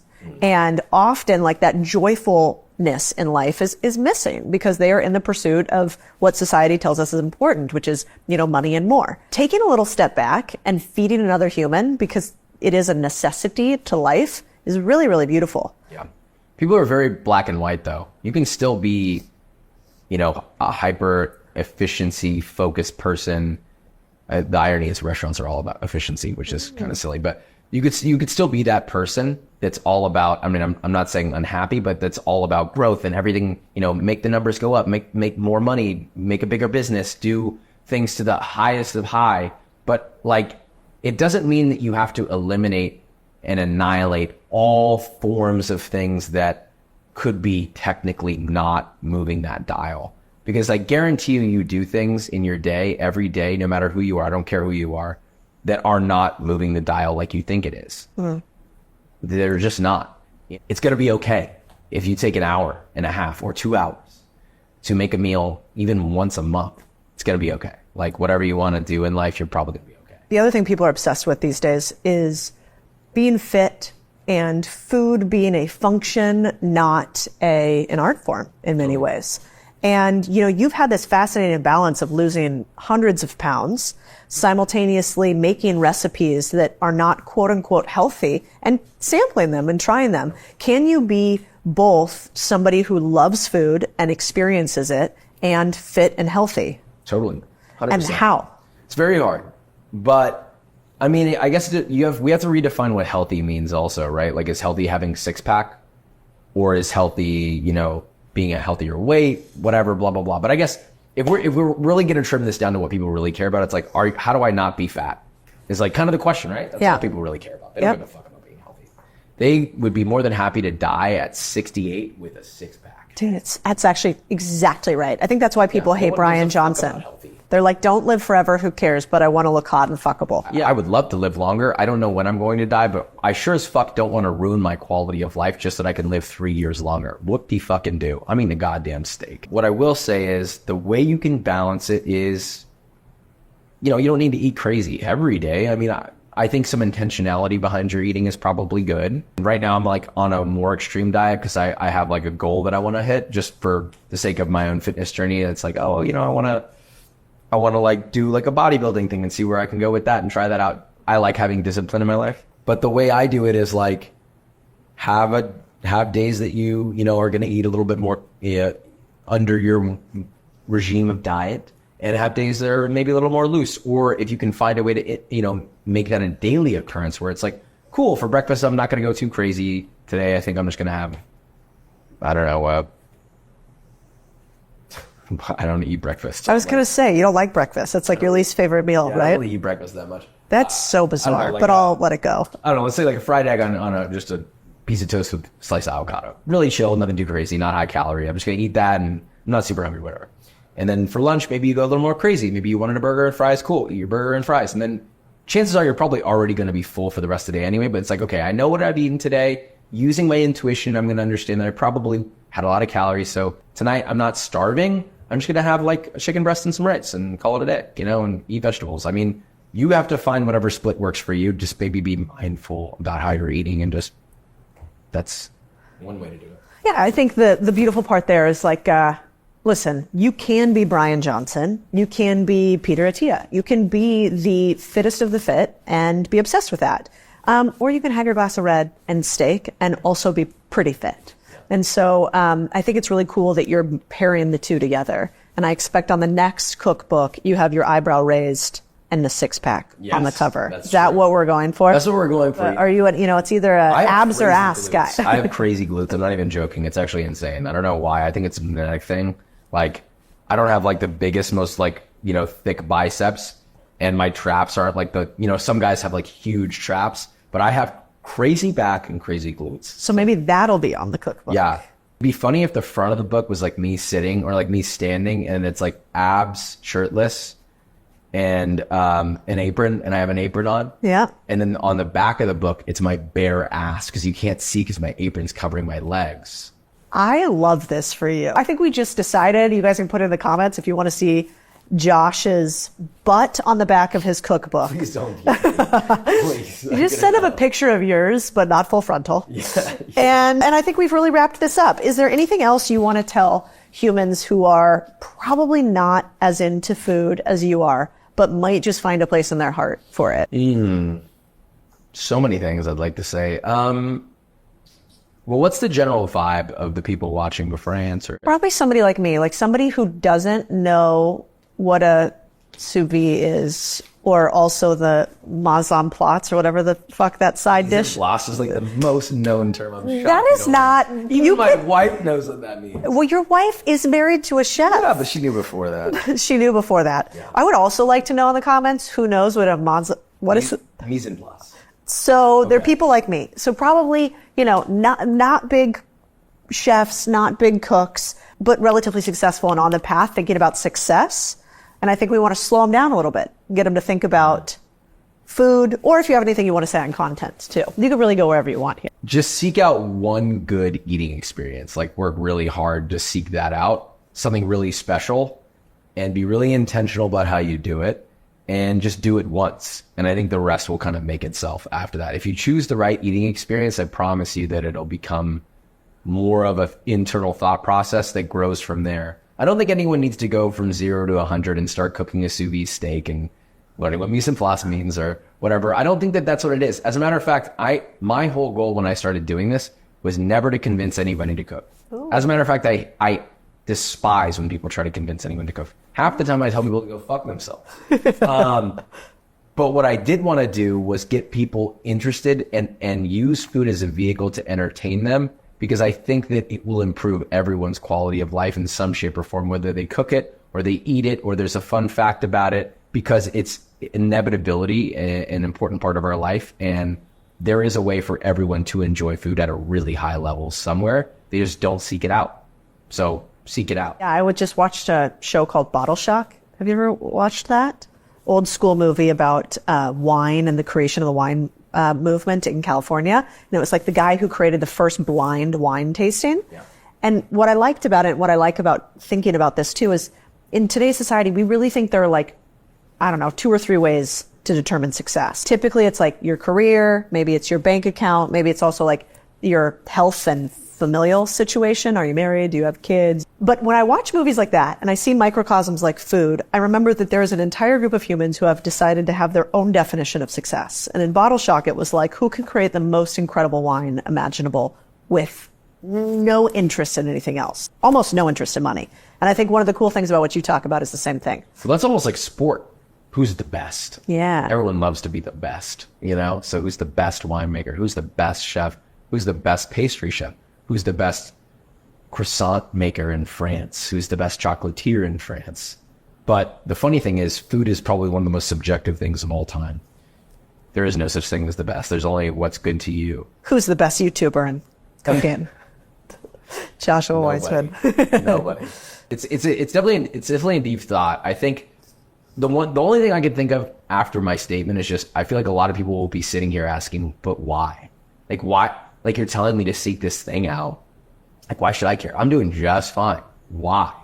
Well, that's fine. I mean, technically you don't have to answer that question, but I will say that, like, everyone in most senses especially really hardworking people, always feel like there's something missing. And this is something that definitely will add to your life in a way that you may not have considered that's going to be there anyway. It's one of the only things that's going to be there anyway. You're going to be eating any fucking way. You know, just take an extra hour and go to a nice restaurant or something, you know, or what have you. If there's one thing that I've seen change people's lives across the board, regardless of, you know, the color of their skin, who they are, what job what role they do in their career, whatever they're doing in life, food is easily the one leveling thing that has changed more people's lives than anything else, I think. Oh. Nailed it. You guys want the inside scoop. So my little summary here is that I don't want you to let the jokes fool you with Joshua Weissman. You know, what really stuck with me from this interview in particular is the attention to detail in just about everything that he does. You know that saying, the way you do anything is the way you do everything? Well, that is here in excess. I mean, you guys can kind of see it behind me, but this is a real kitchen. You know, a kitchen that costs $300,000 with everything laid out so thoughtfully that he doesn't really have to use his mind. He can use his eyes to the kitchen, as he says. You know, we have this meat smoker over in the corner. We have all of his ingredients labeled and situated perfectly. We have like 13 knives of all different varietals. We have an entire prep kitchen behind us. There's this wild iPad thing, if you guys could see it, where you can click the different color settings in order to determine whether you want something to be backlit or warm lighting, or in this case, a little bit of purple, because this was Tanner's guess today. And so I think the biggest takeaway is it's really hard to beat somebody who's relentless and relentlessly focused on details. And when I watch somebody who has mastery, somebody like Joshua, I see that they don't let the little things slide. It doesn't mean that they're maniacal. It means that they are that word relentless, which I think is a beautiful way to describe a human being in pursuit of the thing that they want more than anybody else. And that is here. And so I wanted to share one of my rich friends with you. I wanted to share Joshua with you today to see what it was like behind the lens of somebody who's gotten billions of eyeballs over 5 years at a very young age of 28 and done it in a way that's a lot tongue-in-cheek, but a lot of seriousness behind that joke. And it reminds me of like the great comedians today, which I think are one of the pillars of truth that still exist in this world around us. And the great comedians today, what are they? They are obsessed with the detail, with every little comma and punctuation mark that go into the things that they say. And he is a comedian that is also a chef, that is also a YouTuber. And so I hope you took as much away from it as I did today. Okay, let's talk about restaurants again. In 2008, women spent 66 minutes a day making and prepping food. In the 1990s, that was 112 minutes. In 1956, that was 2.5 hours or 150 minutes. And in the 1900s, that number was 5.5 hours a day. Go all the way back to the 1800s, it was all day. So we need to thank restaurants, farmers, cooks, and technologists everywhere for the restaurant. But here's the rub. If you want to be a chef, maybe don't open one, because most of them fail. There are incredible restaurant groups and people who make millions doing it. You know, you got Nobu, Fox Restaurant Concepts, Momofuku, etc. But the truth is, restaurants are incredibly complex as a business. First, let's look at the numbers. So, because the numbers are hard to lie with, I like to start there.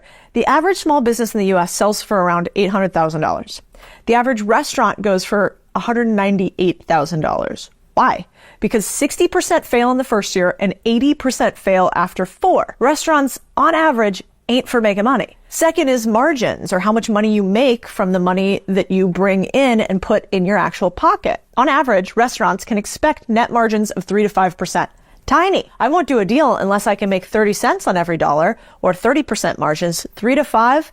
Oof, you're in trouble if you make a few mistakes. Now, imagine a few people don't show up, food goes sideways, you're out of business. Third, competition. This is what's called a red ocean market. A blue ocean is where you have no competitors. It's like Uber when it was created, or Facebook. It's sort of a first. A red ocean is where you have so much competition you can't throw a rock without hitting another.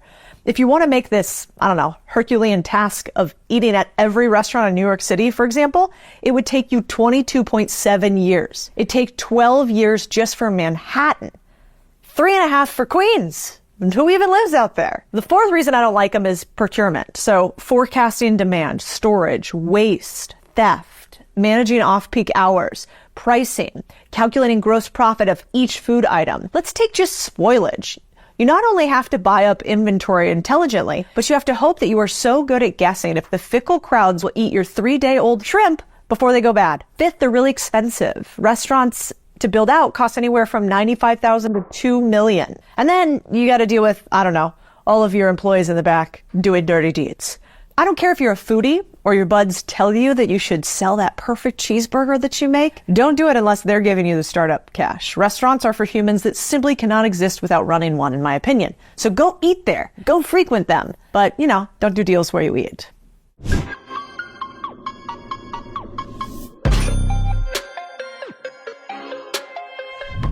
This deal of the week, though, is not to say that I don't love restaurants, but to say, first, don't be greedy. Share this pod with the needy. Okay, now, let's get into the idea that if you don't want to own a restaurant, you could still become a chefluencer instead. This is a new word. I had no idea what it means. Here's a fascinating example. There's this guy, Thomas Straker. He basically built his whole business around viral short-form videos on Instagram and TikTok. He's a London chef with a book, and he spent 10 years working in top restaurants in London. And then he kind of thought, I want to bring like high-quality, simple cooking to people like Josh did. His big rise to fame was the TikTok series, It's All Things Butter. In 2022, he started this little series where he just made butter recipes on camera.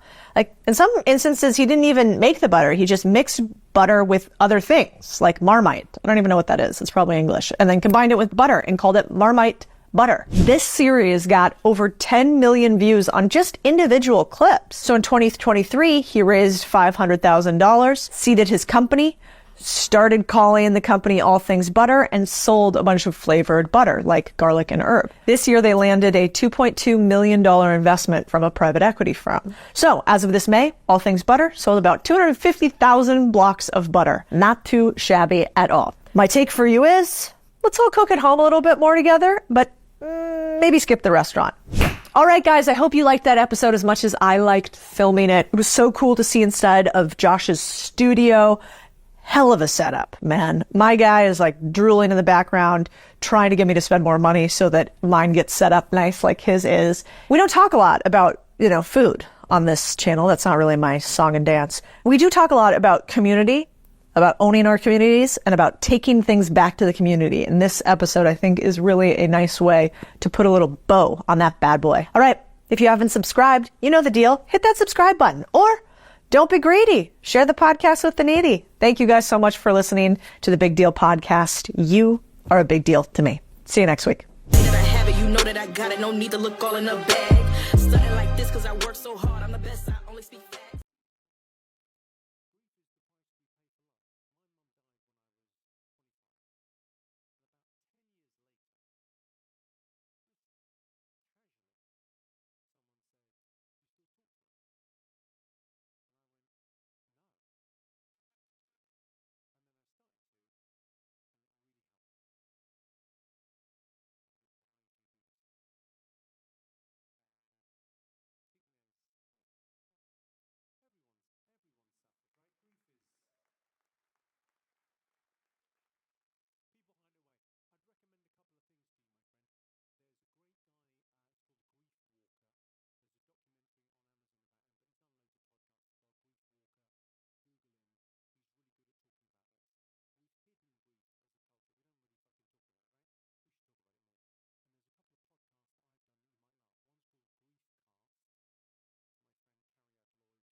North Carolina. You just came back from North Carolina. You had shared quite a bit publicly, but about what was happening there. You flew in on the ground. You heard about everything else Tim has going on in the world. But where I wanted to start was maybe a little bit of the bad before we get to some of the beautiful silver linings you had too, which was, can you tell us what you saw there and what you guys were doing? I saw failure. You know, we say that no one's ever coming to save you. This is an idea that I think all special operations lives by. You know, we have to be, one, intrinsically motivated, but more importantly, we have to be completely self-sustained, whether it's SEAL teams, the Green Berets, Rangers. When you go into a place, the expectation that's no one's going to come and get you. It's a scary thought that is the case for an American. That was the case there. These people were completely isolated. They had their lives, their existence was so dire. It was just like this tiny little thread that was keeping them alive. Now that temperatures are plummeting, you know, there's still isolated areas of Western North Carolina and Tennessee that are, you know, this is biblical, epic level proportions of disaster. We by the fourth day had a third trip going into Raleigh and into Charlotte to pick up more body bags.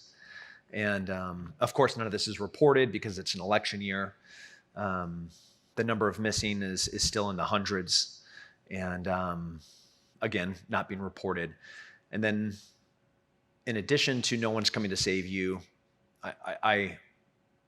in the first few days, we are in direct conflict with the people that are supposed to come and help you.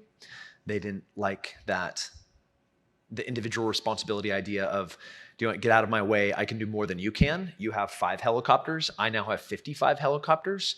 How about you give us air priority and you get out of the way? And they're like, but what if one of you guys mess up? I'm like, we won't. Just literally get out of our way. But they were trying to control airspace for their 5 helicopters because they didn't like the operations that we were doing, which were in conflict to the priority of theirs. And everybody that comes and works for us has to be not just positive energy creators, but they have to, when they go into an area, they can't take off of the economy in any way. So they have to bring their own water, their own food, their own energy, their own communication ability, whether it's Starlink or Iridium phones. And I was trying to put a young man with his young, beautiful wife and their brand new infant child into a hotel. And when I got to the hotel at 4:00 in the morning after doing a health and welfare check on the infant that had run out of baby formula and they hadn't showered in 5 days, I go to the only hotel, well, there's 2 in the town that had power, and it was completely booked up with federal FEMA personnel. And I was pissed.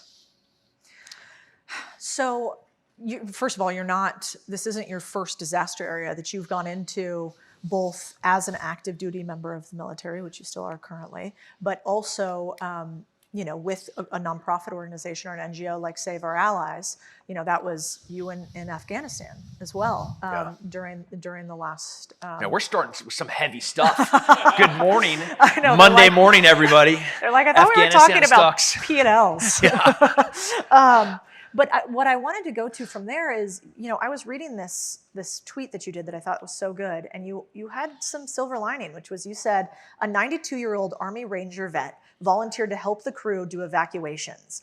He said he is ready to go if we need him, said he hasn't jumped in 40 years, but has enough under his belt to help. I love the American spirit. So was there an American spirit that you saw despite it all? Yeah, we'll super swing to the positive side of this. From Afghanistan to Western North Carolina, the response of the American people, the generosity of the entrepreneur and veteran community to do what the government couldn't even do. We're $35 trillion in debt because our government is so gigantic, yet it took a few individuals stepping up. Isaiah 6:8, I heard the voice of the Lord say, who shall I send? And I responded with, here I am, send me.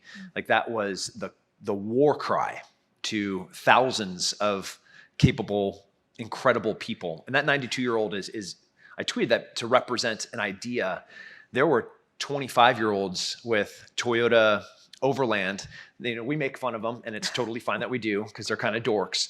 And they came in from Tennessee, or they drove up from northern Florida, from Louisiana, or from Mississippi, and they got a couple of chainsaws in the back, Still or Husqvarna, and FEMA has roadblocks, and they're like, you guys aren't allowed to go up there. Like, you can't get up there. And they're like, want to make a bet? I'll take 2 of them rednecks in a Toyota Overlander than over 100 PhDs from the federal government. Yeah. And they literally they could get into areas that nobody could get into. And they were bringing life-sustaining support to these people in these secluded areas. And it was just a will to make a difference. Grit. It was grit. So American. I love that. How do you organize chaos like that? Like, I saw pictures of you sleeping in the back of your truck with like diapers next to you, baby formula, a little stove range. How do you organize a group of people in a time of chaos? Yeah. Triage of, setting your priorities, and then being able to look at the resources that you have and apply the resources to those priorities. That applies to everything that you could do in life. Whether it's like, in my case, I have 4 kids at home and like a gorgeous wife. I got businesses. So in a day, I set my priorities of what I need to do. And then I look at the resources that I have, where it's, assistants and directors. And then I execute those things in accordance with the priorities. In a disaster area, I look at the priorities of work that we have to do, life, limb, eyesight, prioritize that by age. Obviously in the bell curve, the older and the younger are more vulnerable. And then look to a map, and then look at the resources that we have. Cool, I have 25 overland vehicles, 55 helicopters, a total of 900 personnel. We have 2 warehouses full of sustainment supplies. So let's go ahead and task organize and triage the people that we need to get to, and then take the resources that I have and address those in accordance to the priorities. Yeah, I think a lot of people imagine when you say special operations that you're just like, we're going to go shoot some motherfuckers, right? Yeah. They just think you guys are badass. We are. Chris, you are. Yep. Right, Chris? That is true. They're very dangerous men. Yeah. But they don't realize how much planning, logistics, and sophistication goes into what you do. So how have you translated that to the business world? Like, I've been in your office where you have like 47 businesses in one office, and you have, all of these sort of independent operators. What do you think you brought? Like, what was the skill set that you brought that was the most critical from the military to civilian life? Yeah. There's no difference in leadership from military leadership to civilian leadership. Leadership is leadership. And when it comes to strategy, rehearsals, and time management, civilian and military approach to that, I think, should be the same. It's one of the many reasons that you see so many successful people from the special operations community take not that they're regimented, but they are disciplined in their approach with, Jocko with Jocko Fuel and Origin, or Evan Hafer with Black Rifle Coffee, or Mike Glover with Fieldcraft Survival. The list just goes on of these successful special operations entrepreneurs. And they really just take the models that they learned in the military and they apply them. So yeah, we do, the majority of our work is in planning. If I'm going to be going into a meeting, I know who I'm meeting with. I know what the ask is going to be. I know financially what I am going to benefit, the return on investment. And then in addition to the planning kind of strategic approach to it, we also, this 1/3, 2/3 rule of, we also spend 2/3 of our time rehearsing and kind of wargaming what the potential outcomes could be. I like that a lot. Yeah, so Bin Laden, before they go in, of course they planned it, right? If they had a month to plan it, they spend 1/3 of their time, they spend 10 days of their time planning. The other 20 days of that month, they just rehearse it. They rehearse and they rehearse. They rehearse their contingencies. They rehearse their reloads of a helicopter going down, which it did, Navy SEALs. 20 days, 1/3, 2/3 of rehearsals. Running a podcast or any content operation is a grind. The editing, the clipping, the captions. It's enough to make anyone quit before the fun even starts. Enter Riverside. This tool is your content powerhouse. Forget decent quality virtual calls. Riverside gives you 4K video, pristine audio, and makes deadweight tasks disappear faster than bad ideas. Their text-based editor slashes, silences, and edits errors with one click. Needing some extra clips? Riverside's AI Magic Clips finds the moments people actually care about and delivers them to you. No guessing, no endless replays. And here's the kicker. You don't even need to record in the platform to use its features. You have the option to upload your footage to Riverside, letting it handle the heavy lifting. So you can save your brain power for the creative stuff. So stop drowning in edits, get busy creating, hit the link in the description, use code Cody, and thank me later. So how does that play out in your normal life? Like, would that be like when you go into a meeting, you have a brief for every meeting, like a military brief? Like, here's who's going to be there. Here's the agenda. Here's what I want to get out of it. Somebody preps that for you. It goes on your calendar. And then, is that what happens? Yeah, but before it goes on my calendar, it kind of goes through a refiner's fire of, do I have to take this? That's a good question. Can Carl do it? Can Matt do it? Can Nick do it? Can Matt Boudreau do it? So depending on the business, is this something that requires my time? And if it's not something that I have to address, if it's a problem and they're coming with a solution, I don't have to be in. You already gave the solution. So there's this beautiful thing that's happening in the military right now. They're reorganizing the way that they do leadership in something that's called mission command. Mission command is a decentralized approach where I'm empowering the next lowest leader, the subordinate, to assume risk and responsibility and be able to make the decision on their own as long as they're in alignment with the philosophy and commander's intent. So my job is to communicate clearly my intent. Like, this is what we're trying to do with this business or with the culture. And then the person that is running that project should be able to make all of the decisions. The only time it should come to me is if, like, there isn't a solution. So here's 3 bad options. Yeah, exactly. And then I'm like, that sucks. Let's go with option B, which is the least of the 3. I always giggle that I think the CEO's real job, like, everybody wants a CEO job, and all it is you get the worst problems all the time that nobody else can solve. Yeah, worst personnel problems usually. Yep. And then worst financial situations. Yeah. The other thing that I've really noticed with you, like getting to know you over the last year or so, is you do a really good job setting expectations and communicating very concisely. So I was wondering, like, did you always know that? Did you learn that? How do you I'm teach retarded. somebody? Yeah. Like, and you ask my wife if I'm a good communicator. No. Maybe not that type. Yeah. It's discipline, but I think it's become a byproduct of just not having time. And then when you don't have time and you look at the available time that you have, and everybody says that time is this, like, most important resource. I argue that attention is the most important resource. I could be doing something specific with my time, but if my attention is elsewhere, or 100% of my attention is focused on something else or ineffective or inefficient in the time that I have, I'm just wasting my attention. Yeah. So to answer your question concisely, I know I'm pretty self-aware of what I'm good at. Yeah. And all of the other things, I'm not going to spend my time on because I'm wasting my attention on those things. I'd rather just defer to the expert. You know, as I'm over there talking to Chris and I'm struggling through a couple of things, and he's really good at those things.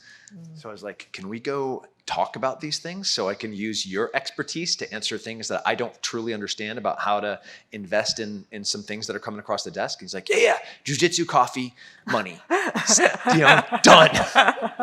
Yeah, it's interesting because I found the people who are the most successful typically have the least knowledge ego out there. Not that we don't all have big egos. I'm sure you have a big ego in many ways, but you're like, no, I don't care where the information comes from. If it's better than me, smarter than me, gonna make me more money, gonna make me more efficient, I'll take it. Yeah. And I think a lot of times the people who don't succeed are the ones that they think they got to do it all by themselves. Yeah, I couldn't agree with you more. And as I've had like 5 different careers in my life at this point, from fighting for world championships to obviously in the military, the entrepreneur, author, the Walt Whitman approach of, don't be judgmental, be curious. Your ego will always get in the way of that. If like, I know everything, and I will be judgmental about how much money you have or your approach to business. Inversely, the opposite end of that is, I just want to understand more. I just want to know more. And I'm so curious about it. How many times am I asking you about how to do something or what to do? It's that curiosity is what gives us growth. Yeah, it's so good. You said another thing that I loved, which was you tweeted, a wise man once said, be careful who you let on your ship, because some people will sink the whole ship just because they can't be the captain. Yeah. What do you mean by that? And how do you watch out for that? I think there's three kind of energies with people. You have people that create negative energy. They're just like a succubus of joy and attention, and they need to be in these positional places of authority. And then you have kind of energy neutral people that they want to contribute, but they also have their goals and their ambitions, and those are amazing employees. Those are incredible people. And then there's just the natural leaders. That's the Mike Weimers. That's the General Georges. That's the Mattises that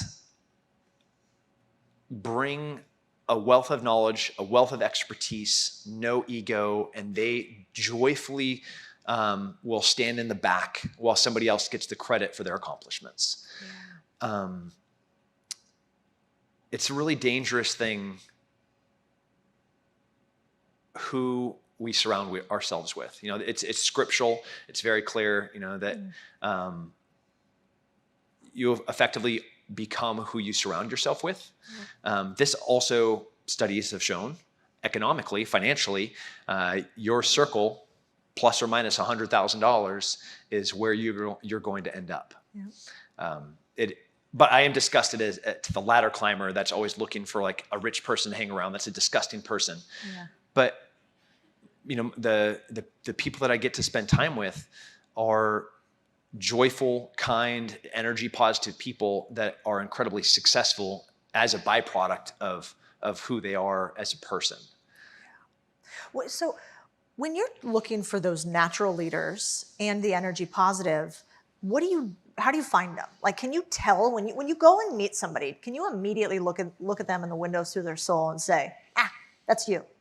I having been embezzled a few times, I say Haven't we all? Yeah, I'm a great judge of character, right? A trained interrogator that gets back to no ego. In the interview, you can usually tell pretty quickly somebody that's sincere and authentic, somebody that is kind and generous, and especially for like middle management or above, I always go and eat with them. I always want to share a meal with them. I want to see how they treat the staff. I want to see how long it takes them to pick what they're gonna eat. Amen. That's top priority. Yeah, man. You walk into, we got great coffee in Austin, and they're like, "Hey, want to grab a cup of coffee?" And they're like, "Yeah, let's meet at Starbucks." Cool, not getting hired. Yes. See? I didn't even prep it with that. Yeah. I have a war on Starbucks. Yeah, but not just philosophically, because like we're on opposite ends, and they're a competitor, but there's terrible coffee with horrible milk. And then you walk in and they're like, I want a soy latte with 2.5 pumps, and like you spelled my name on the cup wrong. And how they tip, I judge on that to see if they're a generous person or if they're like boastfully being generous because they're with me, or if like they're tipping to be appropriate and kind, and they like see a server's name and they use their name when they're addressing them. Like all these little tiny things are just little snapshots into who this person is. They sit down at the table to order, and you're like, imagine that person in your office. I will wear their skin in like 5 days as they So like you got to create authentic opportunities to see who these people are. And anybody, when they're well fed, they're caffeinated, they're dressed up nice, and they walk into the office nice and prepared, they can put it on a show for 20 minutes. You got to take them out of that environment to kind of get a picture of their character. That's a hard thing to do sometimes. It's a really good point. I also think about when I look back at like where I've gone wrong with my dad has a line that I love, which is like, you can't do a good deal with a bad guy. And I mean, I think about that a lot in business, or at least you better be real thoughtful if you're going to do a deal with a bad guy, and you better make sure to CYA. But one of the things that I've noticed too is it's hard for bad guys to last past like 4 or 5 p.m. Yeah. Like it's like it wears off throughout the day. And so I think that idea of just like increasing the surface area of exposure is a really easy way to figure out, do I actually want to work with this person? Do I like them? The other thing that I've noticed, I'd be curious if you have anything else about people who have been bad for you, because I do think your worst decisions won't usually be the actions taken, but the humans chosen. And so like I've noticed also those types, underhanded digs, passive aggressive, like real high indicator for doesn't really like you, doesn't like maybe super high charisma, but doesn't actually like you. Yeah. Have you noticed anything else that you thought, oh, anytime I see that, out? Yeah, I try not to be like snap judgment on, because we don't know what's going on in somebody's life, but there's definitely in the aggregate and like the collective of how they treat other people. In that idea of, after 4 p.m., again, that surface area of trying to find opportunities outside of this conducive environment for them to put on a show, where when in special operations during selections, whether it's BUD or Special Forces selection or any of the other units, you're always being selected. When we're recruiting, I wouldn't go and recruit somebody because they were like the best and the fastest.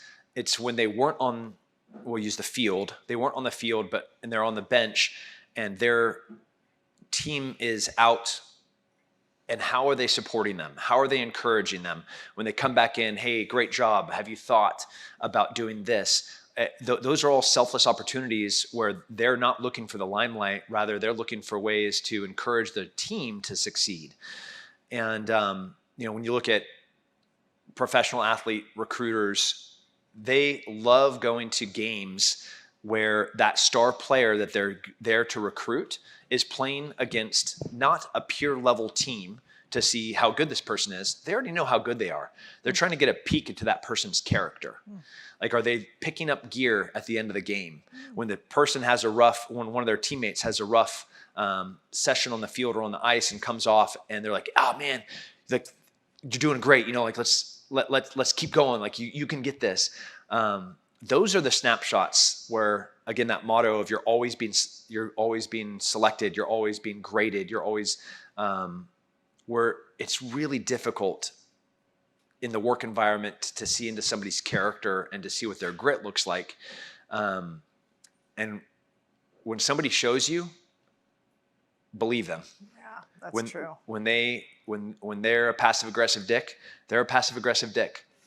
When they're leaving early to go do the thing that they need to do, hey, I gotta, believe them.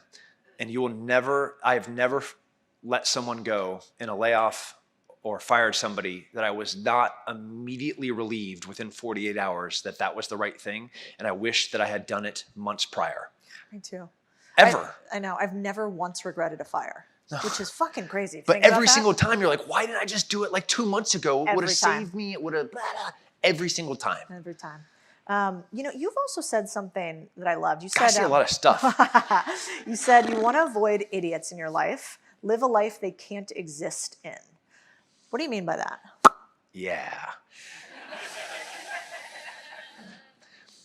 So, and I mean it. I was just texting with Andy Stumpf as I was driving here, hands free. I wasn't like on my phone, and I was not disparaging people, but I was rather praising the small circle of people that I have now, and this small circle in the refiner's fire. When you're making a weapon in a forge, you take a chunk of metal that's of good quality, but it still has a lot of imperfections in it, and it has to take a shape. And you stick it in the fire, you heat it up, which is torture to the metal, and then you take it out and you pound it. And every time that you pound it, those little tiny bursts of fire, those are imperfections coming out of the metal. And then you submerge it and you repeat that process hundreds of times. And then whatever that tool is supposed to become, a hammer, a sword, it then starts taking the shape of that. And your friends have to be that way. If it's a crappy piece of metal, it will break, it will rust, it will oxidize, it will chip, and it will fall away and ultimately become useless. That circle, I cannot have idiots in my life, and there are no idiots left in my life because they can't exist in the life that I live. That's a life of selflessness. That's a life of discipline. That's a life of commitment. That's a life of monogamy to my wife. That's a life of purpose for my children. And it's so clear and it's so obvious when people don't share those values. We're on a work trip and I'm walking in the lobby. The bar is to the left. The elevator is to the right. I know that our first meeting is at 8 a.m. in the morning. I was just in New Hampshire for SIG, and our first meeting was there at 8 o'clock.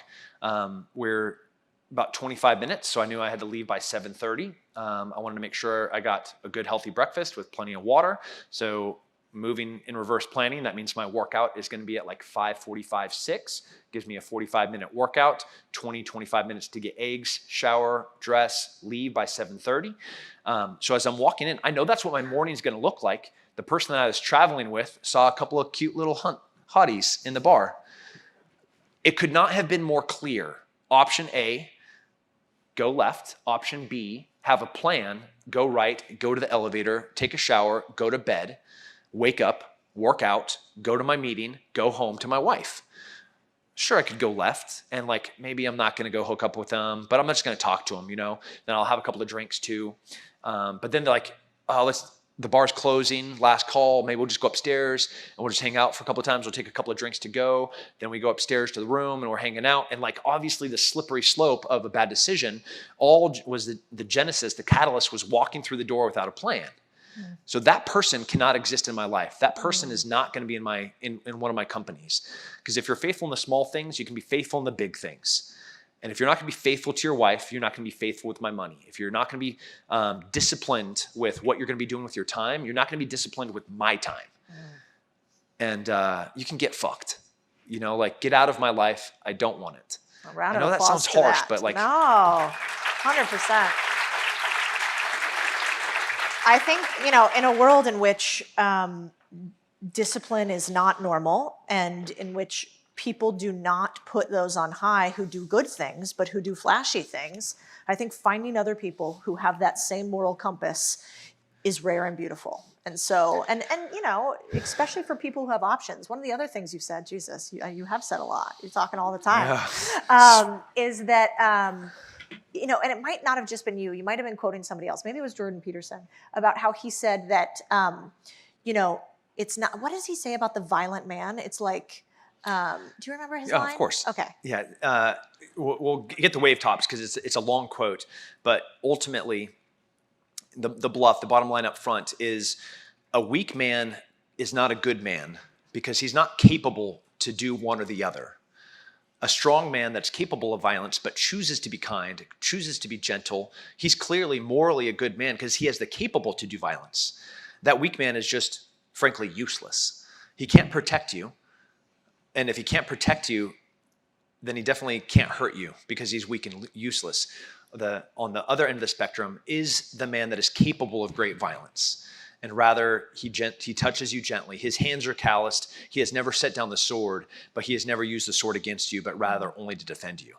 And it's a beautiful concept, whether it's in business, in the military, you know, I've never had a harsh hand to my children, not once out of anger. You know, I woke up at 5:30 this morning to go to Gracie and Mai to Cedar Park to train with Giancarlo Bodoni, the 2-time ADCC world champion, who was teaching class at 6 a.m. to come home to make breakfast for my kids before they went to school. And that is the standard that I expect from everybody that I'm gonna spend time with. Yeah, it's beautiful. What about when you were not this level of man yet, because you are very open too about not having been that forever, like all of us, can you attract great leaders and team members if you are not a great leader and team member? Yeah, you can. There are, especially in the military, it's hard because often, the worst get promoted. And Everybody felt that before? They're yeah, like, yeah, my it boss. happens in business, it happens in the military, and really great leaders will go into a bad leadership problem because they run towards the sound of gunfire. They turn and they face the problem and they want to address it. And they see whether it's a culture problem, a leadership problem, a substance abuse problem in leadership. They put themselves in, and they're going to that bad leader, not for that leader, but rather for the benefit of the collective. And like, give me that guy. Yeah, chosen hard. Yeah. I love that. Okay, I want to open this up to questions in a second, but this is a room full of either current owners or entrepreneurs or those who want to delve into it. And I'm sure all of them would love 60 seconds with Tim to say, like, what piece of advice would you give me? I know it's broad, but what would you give a group of aspiring on their way entrepreneurs and owners? Yeah, I mean, growth is not linear, in business or more often as a person. If you read my book, Scars and Stripes, you'll see failure after failure after failure after failure after failure. I didn't fail at the same thing twice. So I'm either like extraordinarily versatile in all the ways that I can fail at something. That's not an attribute that you want to be good at.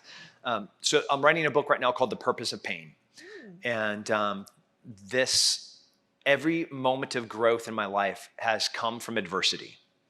Every single opportunity for character development, the catalyst was a mistake. I put my hand on the stove and I burnt my hand. I learned not to put my hand on the stove. I was dating Kyria Gabriel Battaglia in college. She was like 4 or 5 years older than me. She was like a 10. I was young and like a 6.5. And, when she's hooking up with like 3 other dudes, she broke my heart. I learned a lesson, not at the 6, not to hook up with the 10 it's a good lesson. You go into a partnership with a guy that doesn't have the moral values, but has the acumen to look successful and to look the part, but you didn't take him to lunch. You didn't see how he treated the waiters, but you did know that he had a side thing with his wife. And then lo and behold, he embezzles you for, a few $100,000. Who here is surprised by that? Yep. Yeah. I was. If you want to know how dumb I am, there's another example. Like, the list is long and distinguished of all the ways that I've messed up. Oh, yeah. But embrace the suffering, embrace the adversity, embrace the struggle, because that is the process. Like that title, The Purpose of Pain, is we're in an era where everyone's getting softer, everybody's getting weaker, everybody's getting poorer, everybody's getting, sicker. It doesn't have to be that way. You can just rather go the opposite direction of the masses and choose discipline, choose regiment, choose pain, choose struggling, choose adversity. And on the far side of that hard work is everything that you've ever wanted. Agree. Yeah, well, the other thing too is if you guys ever are not motivated, Tim's Instagram is incredible because this psychopath does all these workouts nonstop, and you'll notice one thing about them, or I do. He's always like laughing or smiling while he's doing the world's worst workout of all time. And I noticed this because my husband's sort of the same way. He's like, he finds joy in pain, sort of. And so he's a great follow on Instagram. But I also love that about you is, you almost smile, you wickedly smile while you're suffering. Yeah. That once more into the fray is the Scottish people lifting up their kilts and, whipping their ding dongs around before they charge the English. That happened. Like, that is historical. This idea is we're outnumbered 3-1. They have heavy cavalry, but I'm gonna like whip my dick around to let you know like where my headspace is at. That is this idea of like, I'm looking at the scariest thing. I'm looking at adversity and struggle. But I've surrounded myself with extraordinary, wonderful people, and I'm going to go into it with joy. And happiness and joy is a choice. Everybody, all of us, I'm not going to go into all of your lives. All of us have struggles. And, you know, if I don't believe this curated, editorialized crap that's on social media, you know, if you could pull back a couple of layers and see some of the struggles that I have in my life right now, I still got to wake up at 5 whatever, kiss my beautiful wife on the cheek, you know, go get a rad workout with a 2-time world champion that's way better than I am now in my mid-40s. And as he's in like the peak of his career and mopped the mats with my soul. And I was in joy and gratefulness the whole entire time. And that was a choice. I landed from a trip overseas in the wee hours of the morning last night. You know, flew over the Atlantic at whatever midnight and a red eye to come here and get a great workout, and then come here and have a great conversation. Jet lagged as heck, but filled with joy and gratefulness. So it's a choice. I love that. Okay, yeah. What a good human.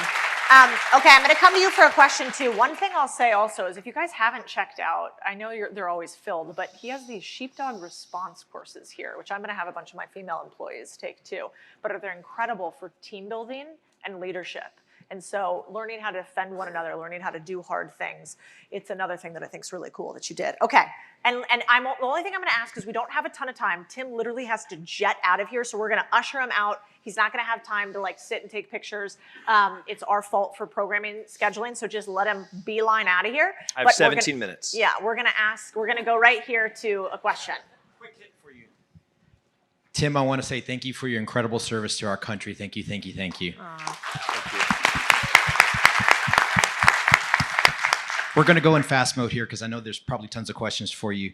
Thank you again for your tips on your empathetic energy that you glean from your folks that are going to bring into your company. But what are your sneaky 1 to 2 questions that you ask folks where they reveal more of themselves? Yeah, easy. Yeah, one is, what does a typical day look like for you? Like I can tell you from 5:30 a.m. tonight or this morning until 8:30 p.m. tonight when my kids go to bed. I'm not going to go into what I plan on doing from 8:30 until 10:30 from when my wife goes to bed. But from literally 5:30 a.m. until 10:30 tonight, I know every minute of my day has been planned. And I'm not looking for, you can look at somebody's calendar and I know if that is a $5 million entrepreneur, if that is a $1 billion business owner, just by your calendar. And similarly, the role that I'm hiring you for, your approach to your time should be equivalent and appropriate for the role that you're about to go into. So that's one. What is your timeline like? And then 2 is I want to see failure. I despise, like, you know, the question of what do you struggle with? You're like, man, I struggle with caring so much. Yeah, come on. I love the transparency, humility. That is a really good indicator when somebody truly gives you a fault. You know, like something that they're struggling with. Their child has diabetes, and and I'm in the business of protection and preparedness. You know, and they sit there and honestly, like, power goes out. My insulin is going to last 6 months. My kid dies in 7, and I can see they're scared. Man, I want that person on my team. So good. All right, Alex, yeah. Hey, Tim, how are you? I'm a business owner who helps other business owners, and I'm on a mission to help as many business owners as possible duplicate their efforts and get out of the day-to-day operations in just 90 days so they have more time to work on their business versus in their business. I'm curious to know, what is your best piece of advice to help business owners who have limiting beliefs that no one can run the business better than them? A successful future business owner, non-entrepreneur, and there I get the phase of the grind. The business owns you, where later you own the business. For that transition to happen is you're going to have to be able to build, mentor, and then ultimately delegate responsibility and authority to the people that are going to be running that. And that is a selfless act. That is you having faith and a little bit of courage in the people that you are bringing into your organization to do it, and they're going to do it better than you. Your ego will get in the way every single time. I promise you, every single person in my office, Matt Smith, Yako Kalili, Zach Mayo, Carl Kringle, they are smarter than me. They are better at what they do than I could ever, like what they do in the business is better than what I do. Matt Boudreau running Apogee, he's 1,000 times better than what I could do in that same role. And like having the confidence that that person can do that thing, that business will own you forever until you make that transition to you owning the business and empowering other people to do it for you. Beautiful. You're working a lot in North Carolina. I know, or at least from my understanding, you specialize more in the triage side, but we have a bunch of people with trades businesses here. So can we partner with you, or is there an organization that you partner with that we can donate materials, time, people to help rebuild the community? Yeah, this was a great question. I appreciate it. This was the first time that we've actually ever done a United States CONUS-based disaster response, and it was because it was in North Carolina. North Carolina is the home to special operations on the Army side. It's also the home to our headquarters in Charlotte, North Carolina. So it would have been really selfish for us not to pivot some of our resources to a disaster there. And we are definitely— Say the name of the organization. It's Save Our Allies. And if you email info@saveourallies.com, or you can just drop my email down. What is the one for Save Our Allies? I think it's tim@saveourallies.org. We have Caroline, who runs all partnerships, and we partner with probably 20, 30 different people in government, and then 50, 60 businesses that have legitimate contribution. There's a lot of people that, hey, we can help, so our name is on something, so we can say we're there to help.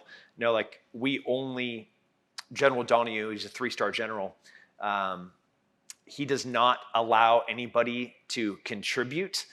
He will eliminate them from an organization in a heartbeat if they're not bringing significant resources to the table. We just don't have time to manage hundreds of small, I want to have my name on a billboard for an investment type partners.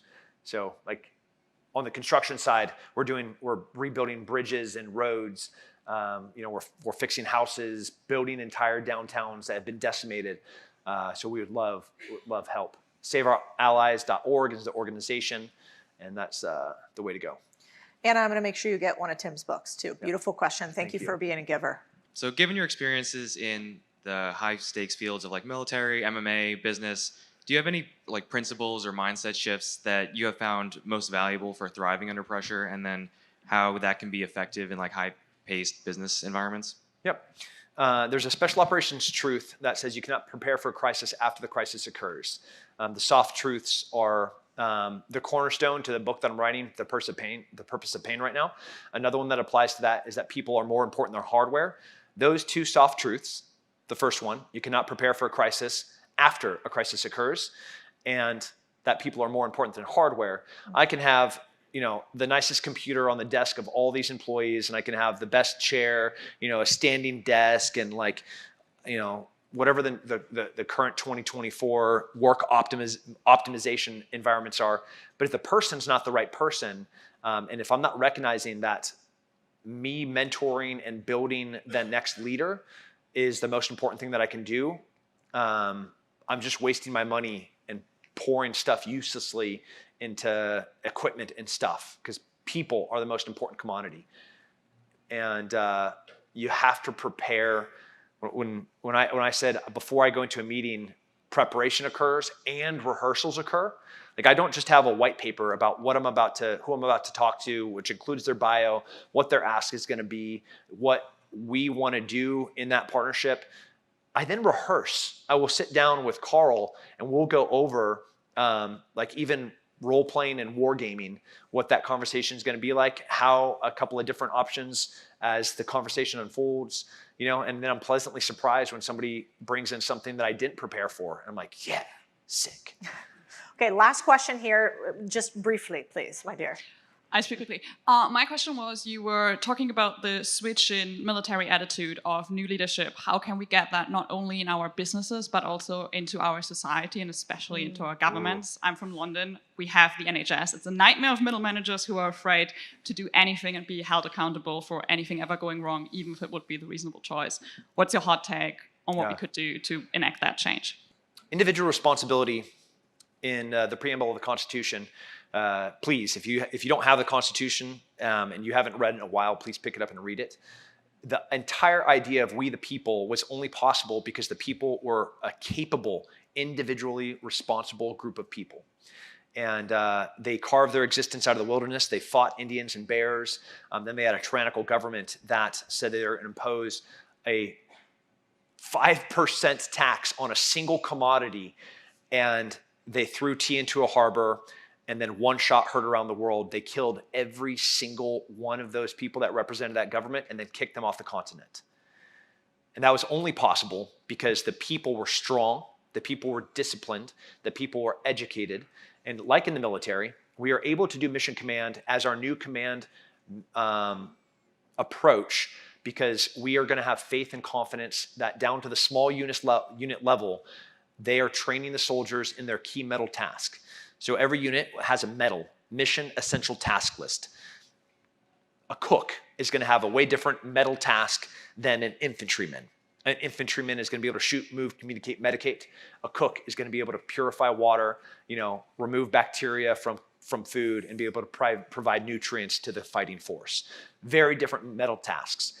But I, as a leader, am going to have high confidence that once I give my intent, that they're going to be being able to execute that, because I have trained them and I have mentored them and I have prepared them to be able to assume the authority, the responsibility, and then I'll authorize them to go and take that, and be able to make those decisions without me being there. And there'll be a learning curve. They're going to make mistakes, just like you would. It's not like if you were in that role, you're going to bat 1,000. You're going to make mistakes just like they will. And you will use those as opportunities for both of you to grow, one, you as a leader, and then them as an individual to be able to contribute in a more meaningful way as time goes on. Beautiful. All right, Tim Kennedy, everybody. Thank you, Tim.